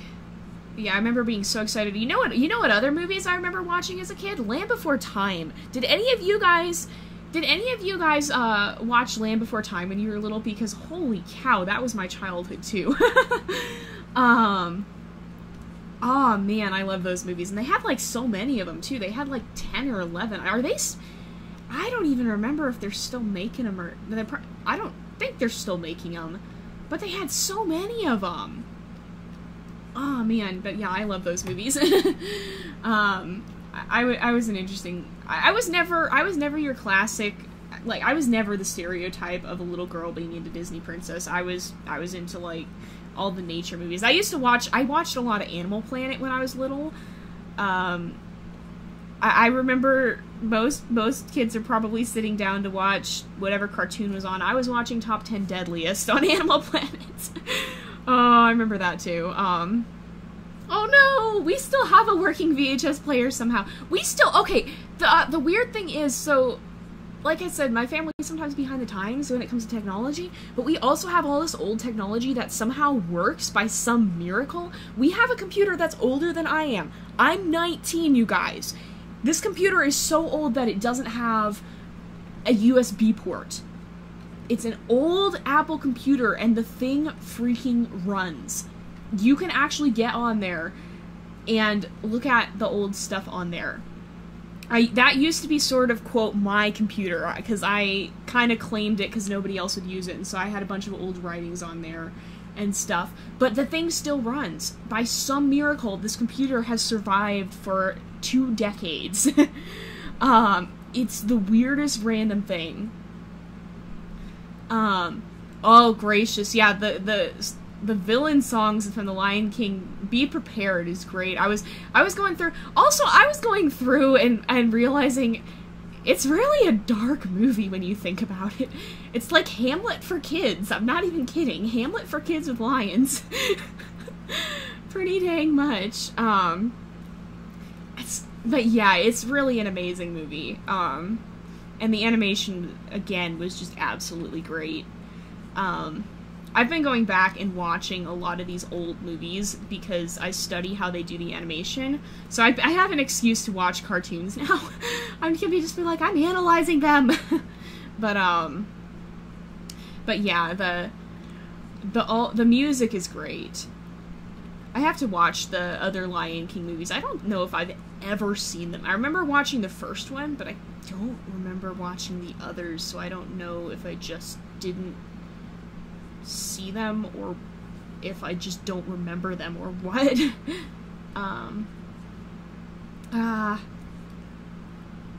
This tails give me pains, you guys. Tails give me pains. Yeah, it pretty much is. It's based off Hamlet. It pretty much is Hamlet. Oh gracious. It's funny, it's Shakespeare with lions, and it's a kid's movie, even though this stuff is actually really scary when you stop and think about it. Yeah. Some Disney movies are honestly really scary. Oh no. Nope, we got a problem, guys. This right here is not working. This is not working. That's another thing too with a lot of the reason I've started working on Raiden's Quest like this is because a lot of the entertainment for kids nowadays has just gone downhill. Now, I wouldn't necessarily call Raiden's Quest a kids show because, again, it's one of those things where it can be really scary. Depending on the person, it could be really scary. But it's designed, it's one of those things where it's going to be completely clean. It's not going to have any of those hidden jokes. It's not going to have any language. It's designed so that the only inhibitor for whether or not someone should watch it should be whether they're going to be scared of the content, not whether there's going to be stuff in it that they shouldn't be seeing. Too many shows nowadays, unfortunately, are starting to slip in jokes. They're using language, and it's just, it bothers me. So that's a big reason that I ended up starting to work on Raiden's Quest, is because I wanted something that would actually be the way kids' movies used to be, before they had all that stuff in them. So that's one of my biggest commitments with it, is even if it does get a little bit scary, even if that should be the only inhibitor as to whether or not somebody watches it. It shouldn't be whether somebody would be concerned about the content itself, whether there's any excessive stuff like that. Oh gracious. Yeah, there's not very many good cartoons nowadays. There's a few, but a lot of them are just absolutely going downhill. Even some of the good ones are going downhill. The interesting thing to me, too, is that, most people think, oh, cartoons, kids. But surprisingly, a lot of older people watch cartoons, too. Older people, older teenagers, adults, they watch cartoons, too. And, it's interesting to me because it's not just a children's. People automatically usually associate animations with kids, but they're really not. It's for all. It's something that people of all ages can appreciate, honestly. And I want to respect it in that way and do it justice. Oh gracious, yeah, make kids movies great again. Oh gracious, honestly, that's not a bad slogan.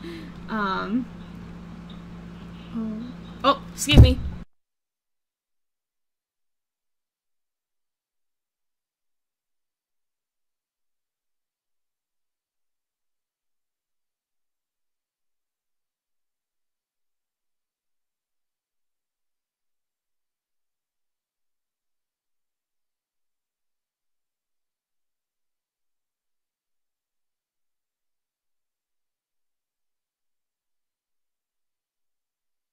Sorry about that, my phone went off suddenly.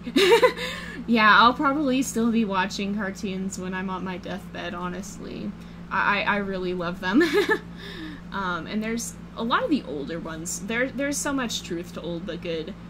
A lot of the older ones are just so much better than a lot of what gets put out there nowadays.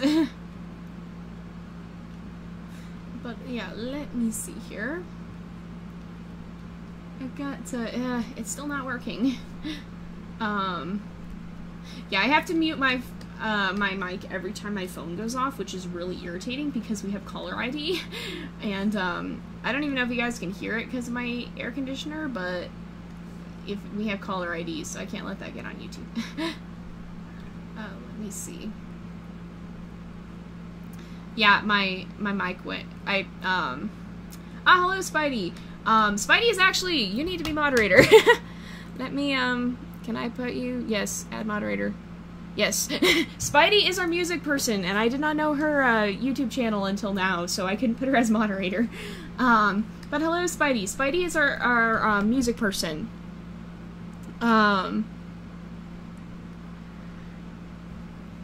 Yeah, it just depends on the person, too. There's also not a lot of good cartoons out there. So I think this actually is pretty good, too, for what we have, in regards to the outline. So what I talked about really early on is, how, I basically do the line art, and song helps with the line art too sometimes. We've had some tech issues, but we're trying to get that to be a possibility.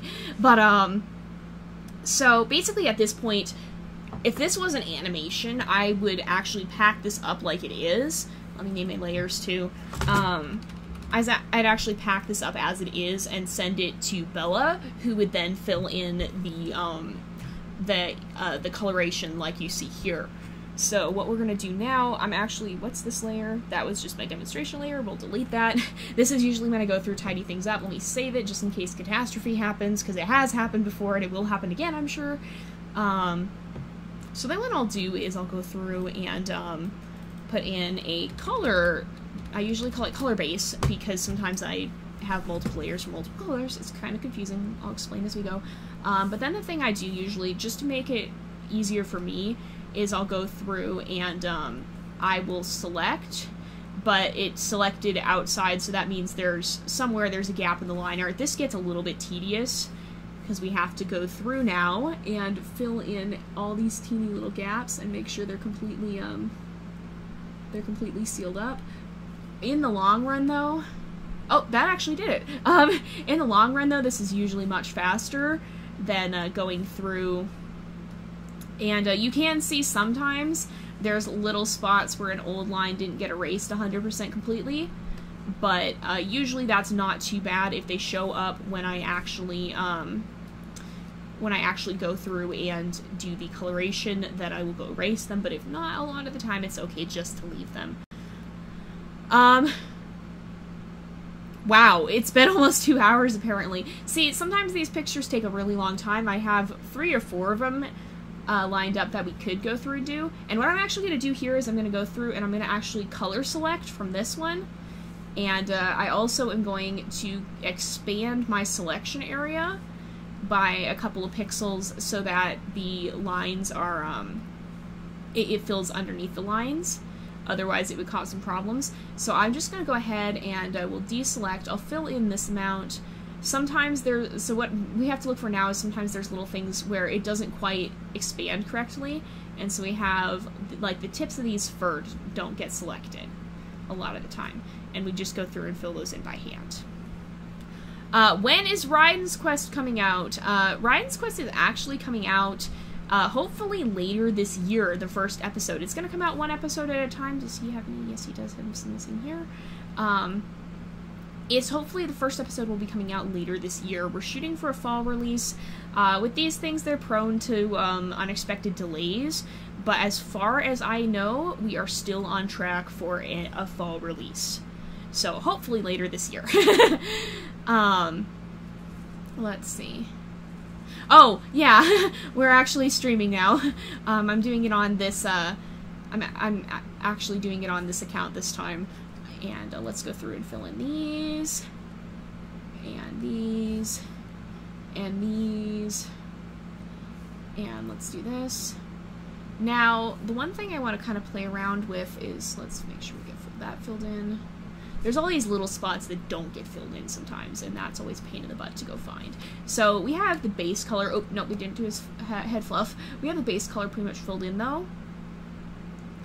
And once we do that, we'll actually go ahead and, oops. And we will,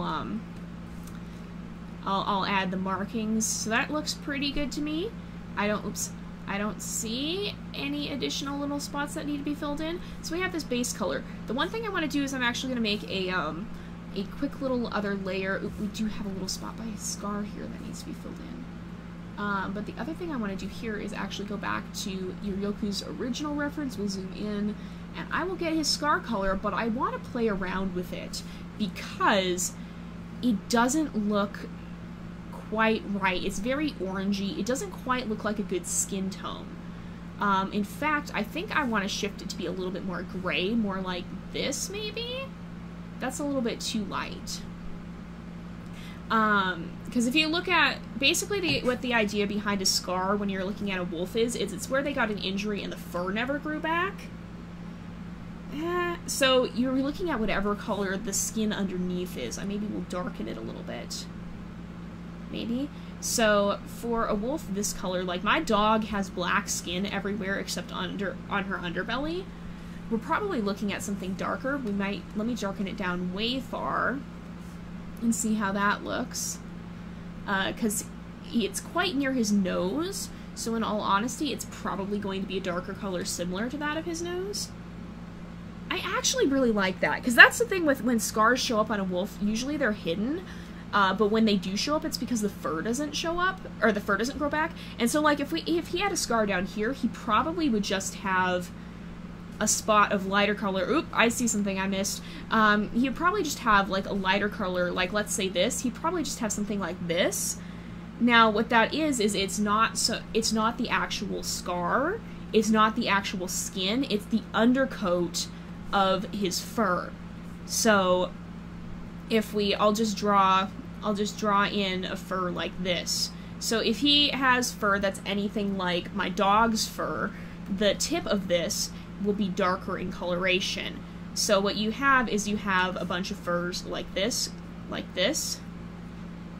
and normally they lay like this, but sometimes you're missing a row, and so you have this, and so you see a lot more of the under layer instead of more of this stuff like you'd see on the tops. You'll have a patch where this under layer completely shows through, and that's usually how the scars will look on thicker fur. So let me clear all that away. Ooh, man, that was a lot of lines. Lots of lines. There we go. Alright, there's the first one. There we go. But since this is up on his muzzle, it's very short fur, so we actually do see the skin. Yeah, thank you guys. The trailer is a little bit outdated. I'm much more pleased with the animation style we have right now.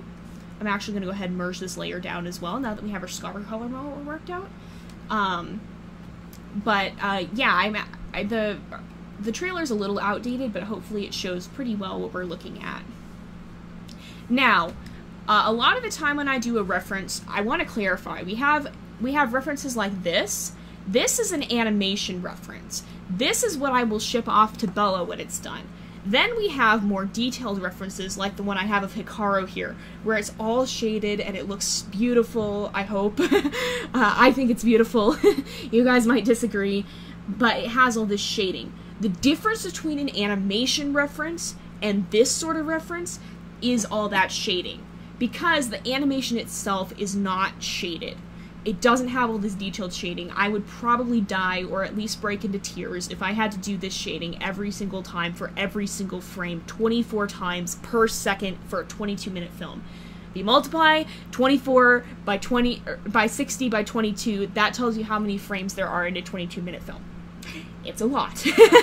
I'm not doing the math right now, but it's a lot. So basically, an animation reference would actually not have all of this shading. And let me just turn off all the shading. So an animation reference is not going to have the highlights or anything. It's just going to look flat color like this. We might add a little bit of shading into the animation, but it's not going to have all that level of detail. I showed you guys Hikaru's reference because it has all that extra level of detail. So for actually animating Hikaru, I'm going to ship something like this off to Bella. It's not going to have all the extra frills because she needs to be able to come over, get her pen tool, and then color grab and pick this color, or this color, or this color, or the color of the scarf, or the color of her eyes. She needs to be able to do that real fast, and if we have all these shading layers and this highlight on, there's going to be distortion in the color. If I turn these off and I grab this color, you can see it's right here. If I put all the layers back on, I'm grabbing from the same area. If I grab from down here, it's going to shift the color. If I grab from any of this area, it's going to shift the color. So that's what we don't want to have happen. That's why this reference is different from Iryoku's reference. So for Iryoku's, we're not going to do all that crazy shading. Also because I've already gone on for quite some time, we're just going to be putting in his markings and his general coloration. So let's actually go ahead and get his eye color, and we'll lay that in. We can pretty much just fill this area because it's completely surrounded by color. We can select this, and we again want to grow our selection. Let me show you what happens if I don't grow the selection. If I just, I'm clicking on everything but the one I actually need. If I just fill this, even if I do it on the color base area, the way it is right now, and then I deselect, it has this white line around it. That's why we make the selection bigger by doing modify, expand, and then I have it set to 2 pixels. When we expand the selection, it fills in real nice and almost completely. You can see there's only just one spot here that didn't fill in. So that's why I do that. And thank you guys, I'm glad you guys like it. So now the only thing is here that we have left to do is fill in these little spots that are up here for one. But then we also have to look at his reference. So we've added in his scar, we actually changed the color on his scar, we've added in his nose, we added in his eyes. Iryoku is actually unique in that he is a 2-tone character. He has only 1, 2 colors. A lot of our characters have 3 tones, so 1, 2, 3, or 1, 2, 3, and then the eye, nose, etc. Iryoku, actually, I chose to make him only 2-toned because he has a more complex design. So he's got a lot of little areas that you're going to be drawing in every frame. He has all these little spots that are kind of irregular. That's going to be hard to keep drawing, whereas with Sakan, it's a lot easier to, so like, okay, you generally have this you draw in, and you can draw in that line, and then you can layer in the darker areas on top of it. With Stanai, again, it's pretty simple. It's just this shape, and then this shape, the legs, and then the darker coloration on top of it. Iryoku has a very irregular pattern. 3 colors would be much harder to draw, and when it comes to character design for animation, you do have to take into account, you're going to be drawing this every single frame. 3D characters you can get off with a lot more because you make the model once, you color the model once, and then you pose the model in every frame. That's why 3D animations can have much more complex character designs. When it comes to 2D animation, though, you're hand drawing them every time, and you want it to be a lot simpler. So we'll go ahead. And Survivors is the dog one by the Warrior Cats author, right? I'm not kept up on those series. I'm sorry. It's I just did not. I read the first Warrior Cats book, but then I didn't get the chance to finish the others because I started high school and it ate my life, and I haven't gotten to go back and finish it. So yeah, another reason that I made this design simpler is because I don't want Bella to kill me, because she's the one who has to do all this coloration work. It's also worth noting. I'm sorry, my voice is starting to die. It's also worth noting that this is probably more complex than you'll see in the actual animation. A lot of the time, most of this fluff will be a little bit simplified. If you have a still shot, it's going to be more, more detailed. If you have a close-up, it's going to be more detailed. But at a distance, you might, like, let's just say we zoom him way down, and we're looking at him at this difference. Instead of what we're seeing here, we probably have, oops, okay, we'll do this, whatever, this works. Let me get my my pen to a size. We'd probably see this. We probably wouldn't see so much of the head fluff. We'd see the nose. I'm not tracing this well. We'd see the smirk. We'd see the chin, the shape of the chin. We'd see a little fluff here. See a little fluff back here. And a little bit of the torn ear. We'd see some fluff down here. We'd see the paws. Up here, we'd see some fluff here. Probably wouldn't see that much fluff down on his belly. And I'm not tracing this well, I'm sorry, you guys. I don't have a steady hand either, that's a problem. We probably still would see the toes, because those are fairly important. Let me draw this leg in too. That leg doesn't vanish just because we're at a distance. We still would see his shoulder, still would see his eyes. And his tail, we'd see the upper curve, but the fluff would probably be something more like this. And we probably wouldn't see the butt fur. So we'd be looking more at something like this. Obviously a lot cleaner than that. But because we're at such a close-up, I'll delete that layer, and we have a lot more detail. We see a lot more, we see so much more of the fluff. It depends on how far back the character is. We don't always add in all these little details depending on how much of the character you're seeing. Sometimes things are simplified. Trick for animation. Sounds a little cheaty. It saves us from killing ourselves working, basically. Yeah, we have to do an awful lot of animation already, and so sometimes simplifying is kind of necessary, and it helps both speed things along and keep us from losing our minds.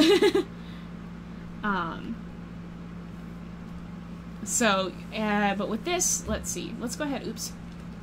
I'm probably gonna have to flip back and forth quite a bit. So he has a spot around his eye that kind of gives him a sort of... The spot around his eye gives him a sort of masked appearance, which helps add to his shifty character.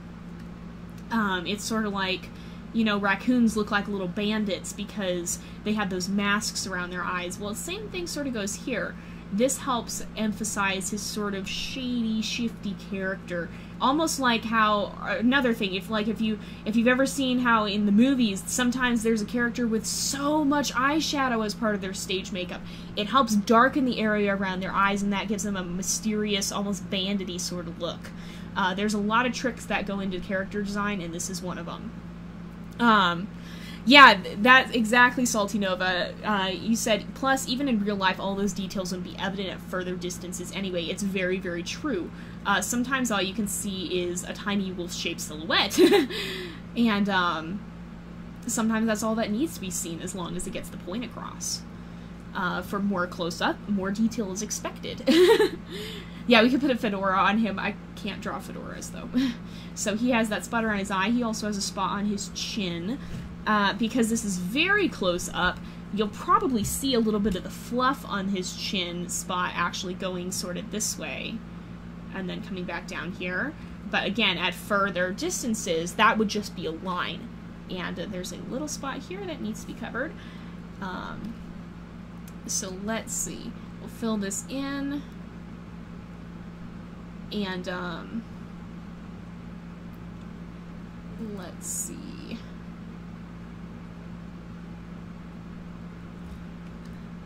Sometimes they go over a little bit by accident. Then we'll want to make sure we have this color. I usually, in this case, can just fill and then color over it. Depending on, that's not always possible. You want to make sure, too, that it doesn't fill outside the lines, because it can give a very hard-edged appearance to things, because the fill basically... The way it works, it's smart, but it's not as smart as a human going in and coloring everything. So that's what happens here. Alrighty, have fun with that. Like I said, Spidey's our music person. I'm excited to see. We haven't shared I don't think we've shared any of the music stuff, which is a little bit of a shame, but at the same time I want you guys to be surprised. But from what I've heard of the music, it sounds incredible. Spidey and I have been working on that, and man, it's coming along. I'm just gonna say that I'm really excited for you guys to hear the soundtrack. I really love how it's coming out. So not gonna spoil that for you guys though. But if you guys like the music enough, maybe we'll find a way to make it available for you guys to download. But yeah, see you later. Let's see. What am I doing? Always the question. So it looks like the backs of his ears are also this darker color. So what we'll end up doing is we'll come up here, we'll zoom in on his ear, and we'll go like this, sort of follow basically where the base of the ear has connected to the skull. A lot of the time, too, when the ear is upright, like, it would come up more at an angle like this, but that's not how it looks when it's flattened back like this. Alrighty, let's see. And then I'm basically just going around and filling in all these edges, making sure we have one continuous line so that when we do the fill, it doesn't leak. We can't let it touch any other brown part. It can touch, though, this area, because that's a separate area. So again, we'll just color up this little line here so that it's not some weird little thing. I shouldn't have scribbled there. That made more work for me. And we'll come around here, do some of this. Again, these references are also really detailed too. And even if they're not shaded, they're still much more detailed, because this is also a reference for me. When I have to draw this character, I can go and I can look and I can go, oh, look, that's how his facial fluff looks. It spikes like this, or he has this detail, his scar is at this angle. I can look at that in detail. So basically we draw them at the most detail that will ever be shown, even if this is the level of detail that we'd see, say, when the frame shows about,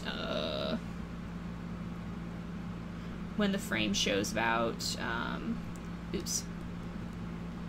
Like, even if the frame only shows this, we still want to see the maximum level. We want to have the maximum level of detail we're going to see. So we draw these in very detail. Well, I'm glad to help with the helping with art block. Art block always really sucks, especially on a project like this when you have to keep working. So the next thing I'm going to do is I'm going to go around and color in these paws. He also has one paw that doesn't have a marking. I've always found that asymmetrical markings give a certain vibe. They tend to make a character feel more chaotic, perhaps, and that definitely helps lend a certain feel to Iryoku. Yeah, if you guys have fan art too, I absolutely love fan art. It is one of my favorite things in the world to get on and be like, oh, look, there's fan art! It's absolutely amazing.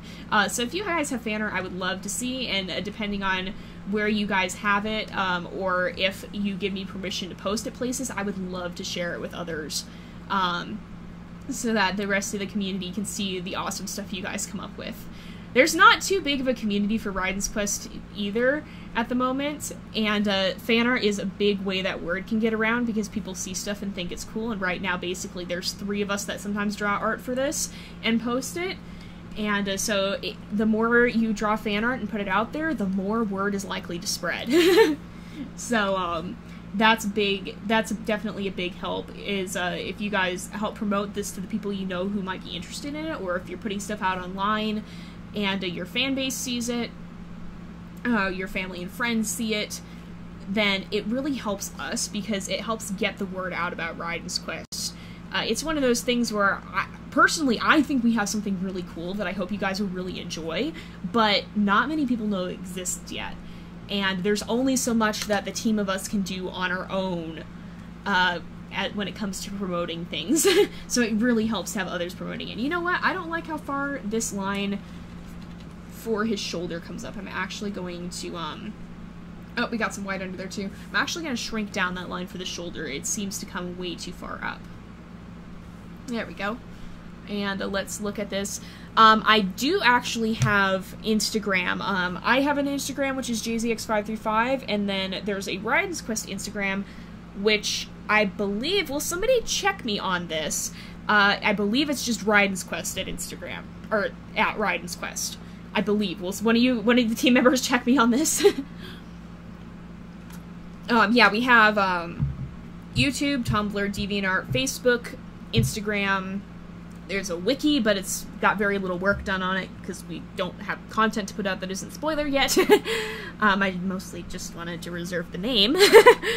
But We've got a bunch of social media. We have G+.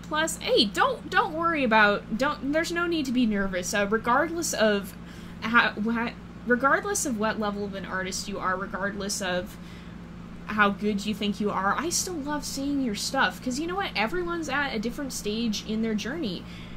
Believe it or not, this picture, this one, and this one were from just a few months ago, and now I'm drawing stuff like this. The way you get better is by continuing to work and improve. You improve your skills by practicing.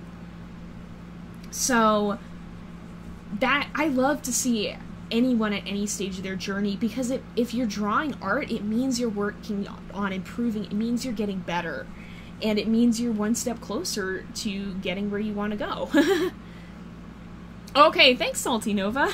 Yeah, I'll keep an eye out for you. But yeah, it's just one of those things where if you're not drawing, you're not improving. But if you are drawing, even if you don't like it, even if you think it's turning out really badly, you're improving. You're learning things, and that's what counts. So I love seeing art from people no matter what stage they are at, or no matter what they think of their art.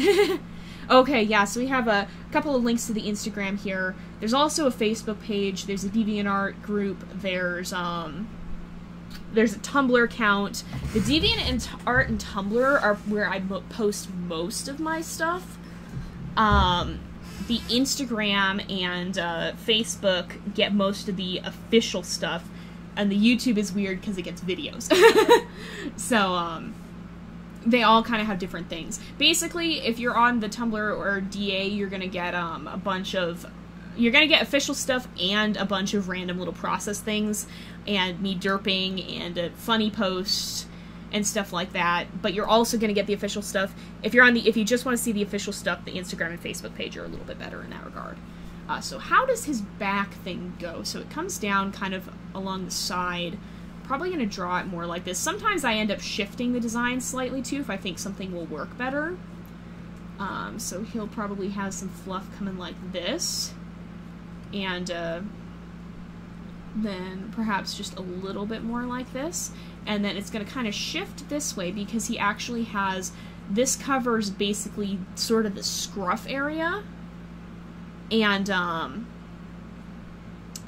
the scruff area basically, oops, no, don't do that. Sorry, you guys. Hopefully that didn't disrupt anything.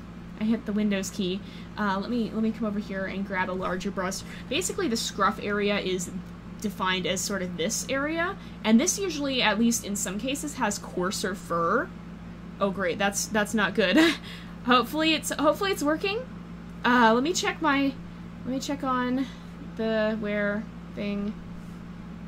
Where is this? Seems to still be working. Hopefully everything's okay. Might just be a little lag spike on YouTube's end or something.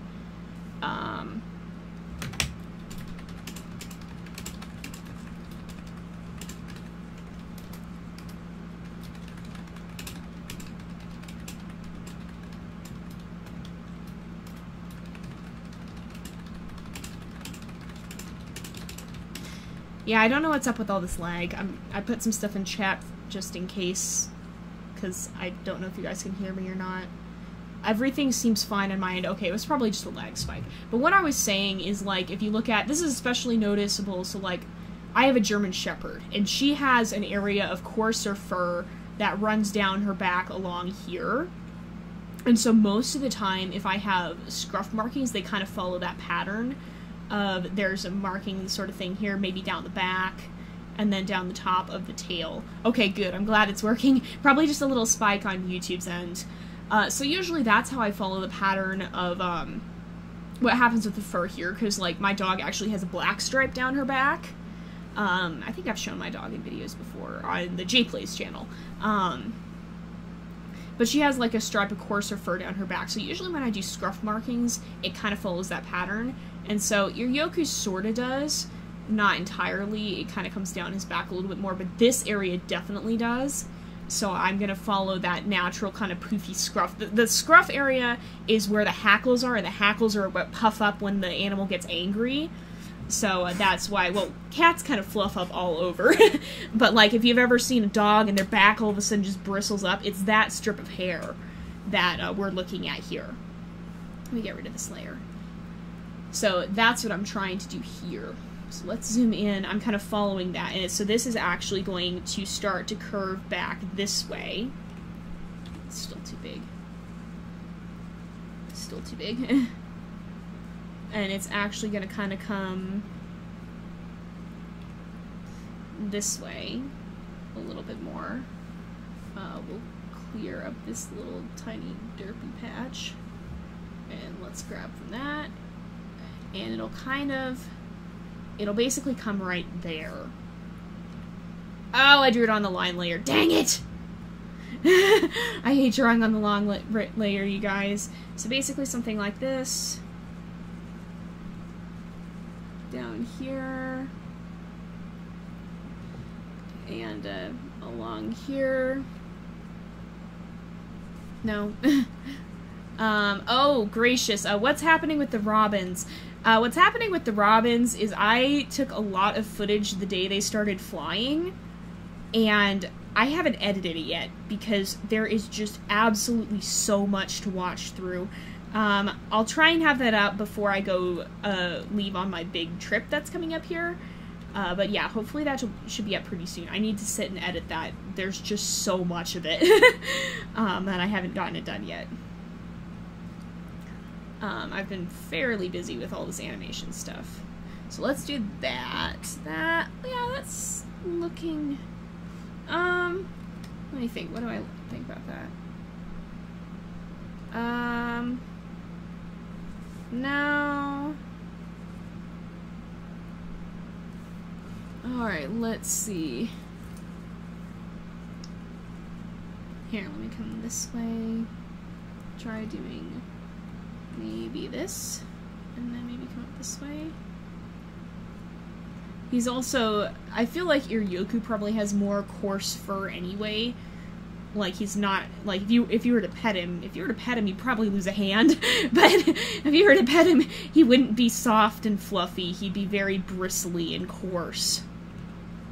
That's important to think of when you're drawing a character, too, is what texture are you looking at? That's going to affect how you draw their fur. We'll go ahead and go with this. For the most part, that seems pretty good.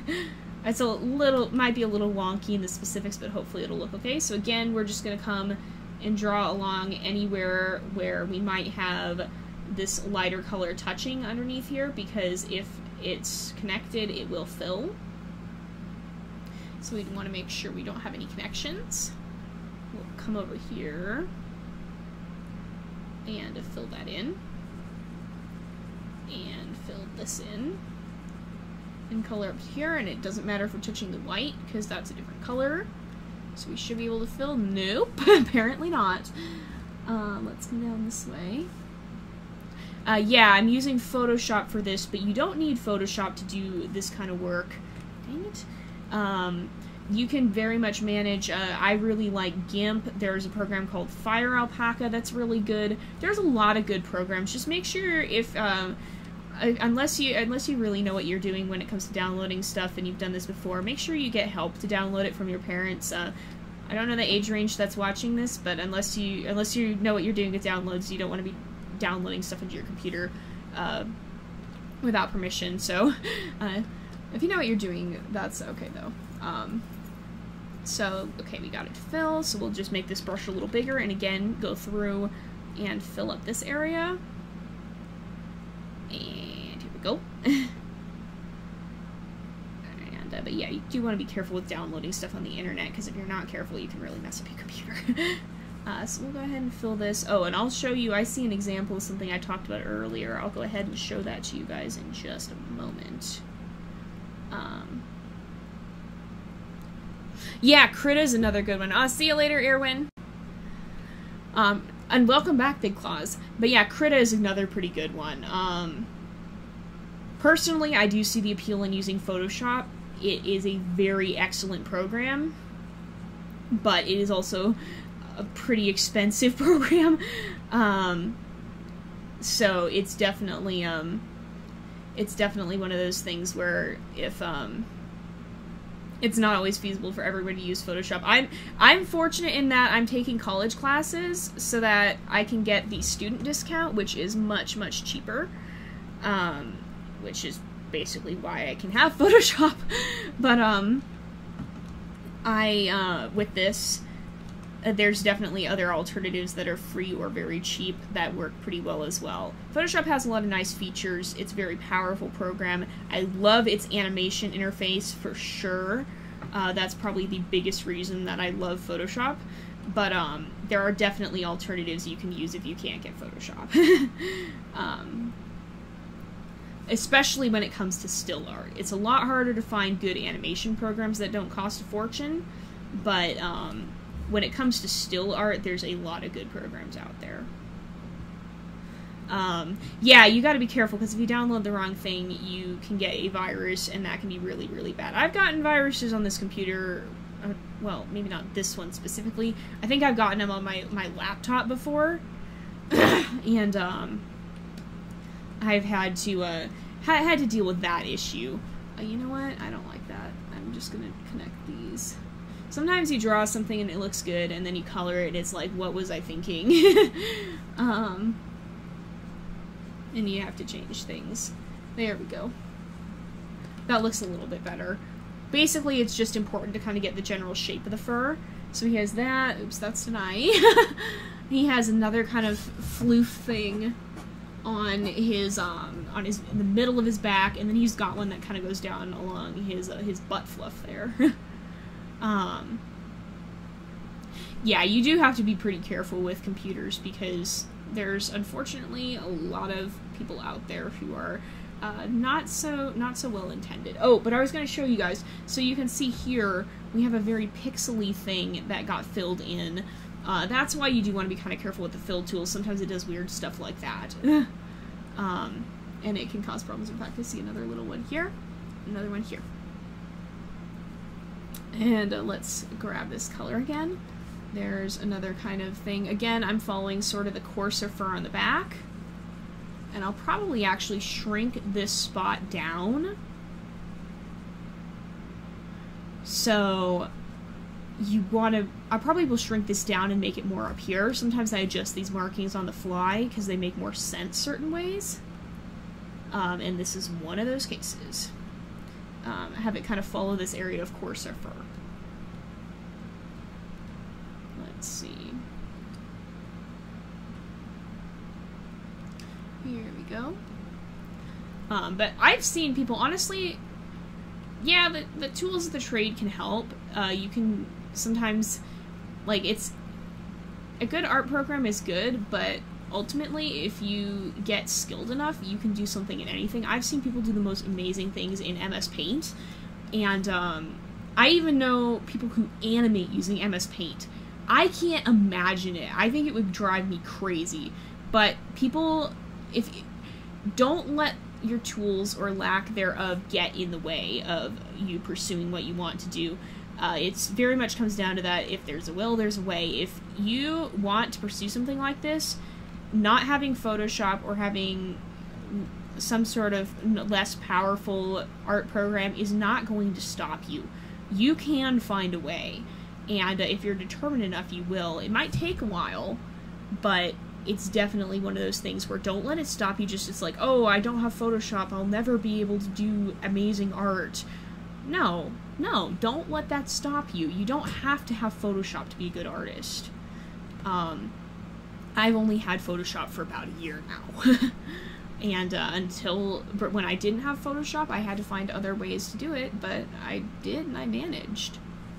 So don't let a lack of a powerful art program hold you back. It's possible to learn to do amazing art in pretty much any program out there. And I'm not saying I'm an amazing artist, because I'm very much still learning. So, alright, let's see. Oh, gracious. Oh, good gracious. Oh, good gracious. What? Oh, my word. I don't even know. Oh, goodness. I think that was the whole song from Lion King in chat all at once. Alright, let's see. So then we'll come down and we will do just sort of a fluff line along the bum here. Along the bum. My characters have fluff butts. Let's come down here. Aw, well, no problem. I mean, honestly, it's what others have done for me. Oh my, what did I do? It's the least I can do, because I want to be able to inspire you guys to pursue your passions, to chase your dreams, because that's just what I'm doing. And, you know, there's a lot of people out there who are going to tell you that you can't do things. And, okay, sometimes things are impractical. I will say that. I probably have some very impractical goals. I will say that. But that doesn't mean they're unachievable. Sometimes, sometimes it takes a while to get there. Sometimes it means following a path in a different direction for a while to be able to do it. Sometimes that means ending up in a job that you don't like for a while so that you can afford college or something. It means different things to different people. Nobody's path is going to be the same. What it means is sticking with it.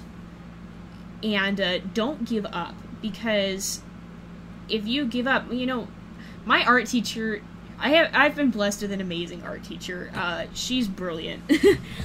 She's absolutely brilliant, but she is such a good teacher as well. And one of the best things she ever told me is one of the biggest reasons that I'm still with this project today, that I didn't give up a long time ago when there was only like 3 people involved. What she said is, if you never try, you'll never fail, but you'll also never succeed. And that's resonated with me. So it's one of those things where don't give up.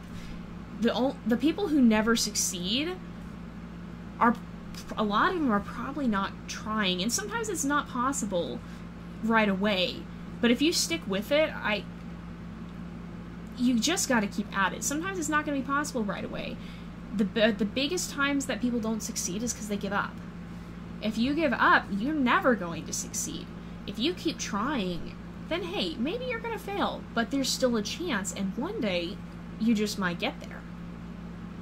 So, let's see. How long is this stream? Until I finish drawing, which might be a little bit. I'm going to adjust this actually too. And then after that, I don't know. I'm still in a really artsy mood, so I might end this stream and then do another one if you guys want to see me do another reference like this. We're coming up on the end of this stream, but I could definitely show you some other character design and stuff that I've been working on. I have a lot of characters I have to make references for, and it's still fairly early in the day for me, so I probably do need to edit Minecraft Story Mode. I'm sorry I haven't been getting Minecraft Story Mode out. It's one of the most editing intense series that I've ever had, and while I love it to pieces, it can take as much as an hour and a half to get one episode done, and sometimes it locks up Photoshop. So, yeah. Let me see. This doesn't seem quite right.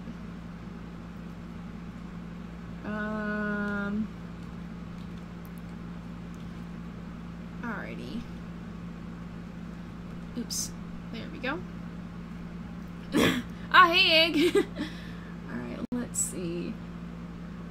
Yeah, I definitely, I may do another one. I don't know if I'll finish another one or not, but, this is almost a completely done reference for animation work. I honestly have less good references for Raiden and Hideaki and most of the main characters because I've drawn them so many times that all of our team basically knows what they look like anyway. It's mostly these side characters that I do really detailed refs for. Interestingly enough. So let me see. Also, Raiden and Hideaki don't have really difficult markings or anything. There's one character who you'll meet who has really difficult markings, and I greatly apologize to Bella for how complicated her markings are going to be, but they're important, so I'm sorry. I'm not changing them now. But, yeah. Let me see. But yeah, for the most part, it's more the side characters that have really complicated refs. Alright, see you later, Bella.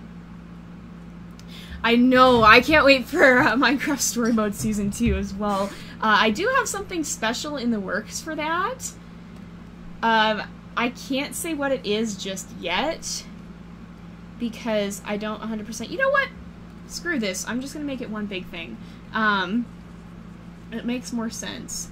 But you know what? I can't say it just yet, because I don't know, if it's gonna work out or not, but I have something in the works that I'm trying to figure out for that.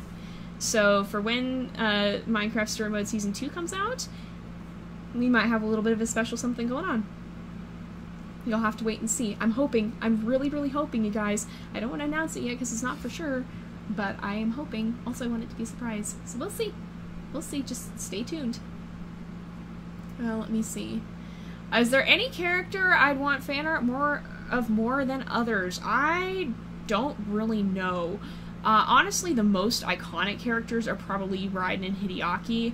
They're the ones we see the most of throughout the series. They're basically, Raiden is the protagonist, and Hideaki is a very, he's one of the supporting characters, but he's very, he has a big role. So those two are probably the most iconic, as well as Kanu. I think I have art of Kanu up. But it honestly just depends on what you're going for. We have a lot of cool designs, like Iryoku's design I'm quite pleased with. I really like Stanai's design. I like Sakan's design. We have a lot of cool characters. The Tumblr has a lot of the art that I've done so far, and art that... I think it's mostly by art at this point, except for some of the backgrounds. We have a background artist, and she does an amazing job on the backgrounds, because I can't draw landscapes to save my life. But honestly, if you look through some of the designs, it's hopefully you'd find some inspiration there. Oh dear. Oh dear. Yeah, you may have heard that depending on if Song has mentioned anything. Let me see. So I think now it's just, yeah, it's just his tail left. His tail has some little stripy things on it, sort of like a raccoon tail. He kind of looks like a raccoon in some ways. Puns have not infected this stream just yet. Except for Zebra Pun once, by accident. For the most part, though, no. How the heck does this fur work? What have I done?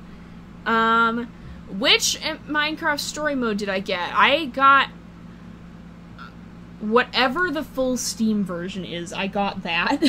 I think I got the DLC separately.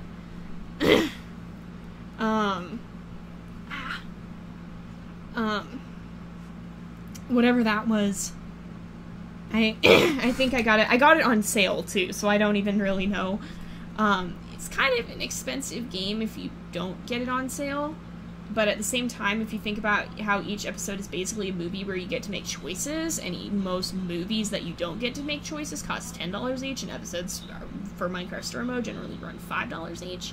It's more like just a really big movie series where you get to make choices. So, I don't know, that's my thought on it. If I do one here, and then one up here, and one up here, yeah, that works. Did my phone go off again? I didn't even hear my phone go off. Hopefully you guys didn't either.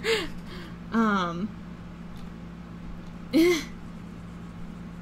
don't know how much you can or can't hear. My air conditioner is really loud. So, I have to have my air conditioner on, though, because I live in a desert, and if I don't, I will slowly shrivel and die from heat stroke, because it's very, very hot. It's not a good thing. It's like one of the biggest... No, don't stop doing that. It's not what I'm telling you to do. That's one of the biggest downsides to living here, is just how stinking hot the summertime is. This... Alrighty. Okay. Yeah, that's good. I thought it maybe went through at one point. Yeah. That is true, Slinky. That is true. I did have to tell her that. She's a very sweet girl. Sometimes a little bit too much. Oh, gracious. Yeah. But yes, let me see. Alright. I'm going to... Here we go. Oh, gracious. Computers having heart attacks is not good. Hopefully that's okay. Yeah, hopefully that's okay. Yeah, that's not a good thing. I've freaked myself out because my computer, somebody thoughtfully put a reset button on the lid and I hit that instead of the power button and I freaked out because I thought I hadn't saved my Photoshop, but thankfully Photoshop auto-saved it. So it basically reset just restarts the computer apparently. But like less, it does it more so by, it's not as clean as a Windows shutdown. So I kind of had a panic attack, but thankfully computer seems fine. I was a little bit scared though. Alright, let's see. Bum-ba-dum. Where do we go? Let's see.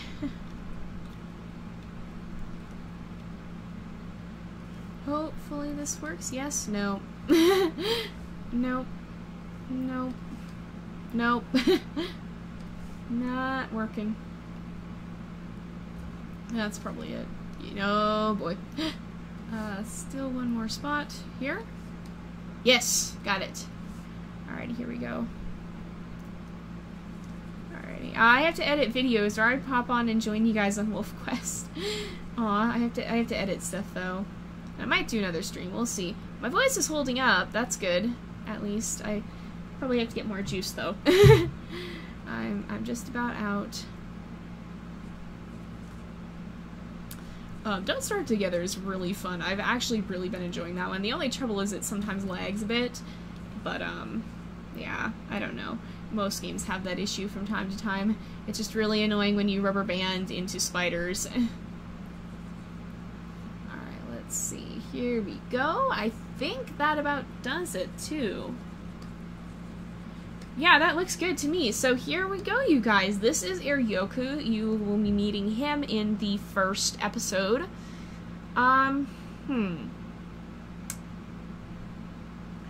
His underside seems plain, though.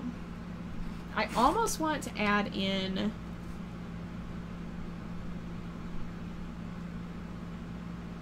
something like this. Yes, that will help. Fur on the legs is a little shorter, so I don't normally put as much detail into it. But yeah, we'll give him some little spot markings here.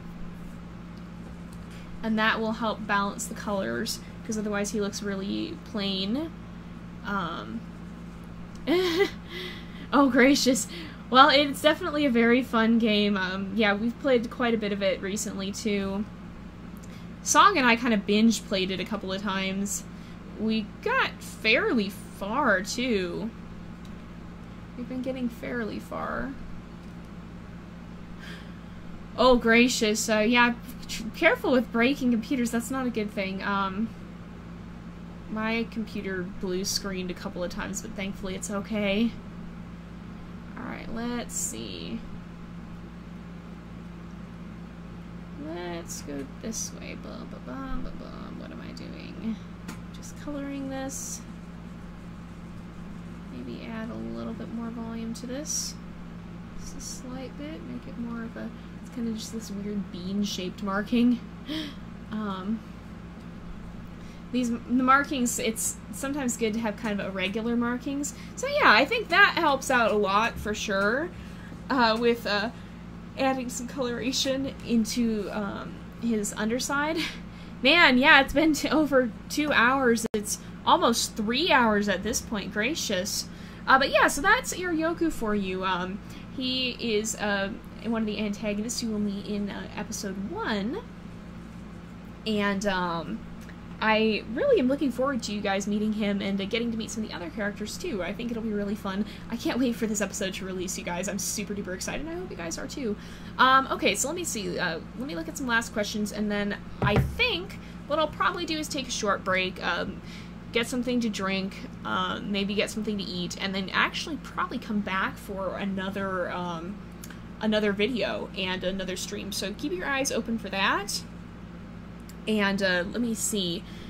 Would I ever have a community server? I assume you mean for Don't Starve. The trouble with community server is that I think it only runs if I'm online, and like if I have the game up, so I'd have to have the game running constantly, and only 6 people can play. So it's not necessarily the biggest thing in the world, but maybe sometime, we'll see. But yeah, so I think this wraps it up for now. Hello, welcome. We actually just finished up with this, but we will probably be back in a little bit for another stream. So yeah, I will see you guys in a little bit. I'm just gonna kind of go take a bit of a break, rest my voice slightly, and we'll probably be back, I want to say by, it's almost 2 now. I want to say we'll be back around 2:30. So yeah, I will see you guys there, but I'm gonna wrap up the stream for now. So yeah, thank you guys all for coming, and I hope to see you guys next time.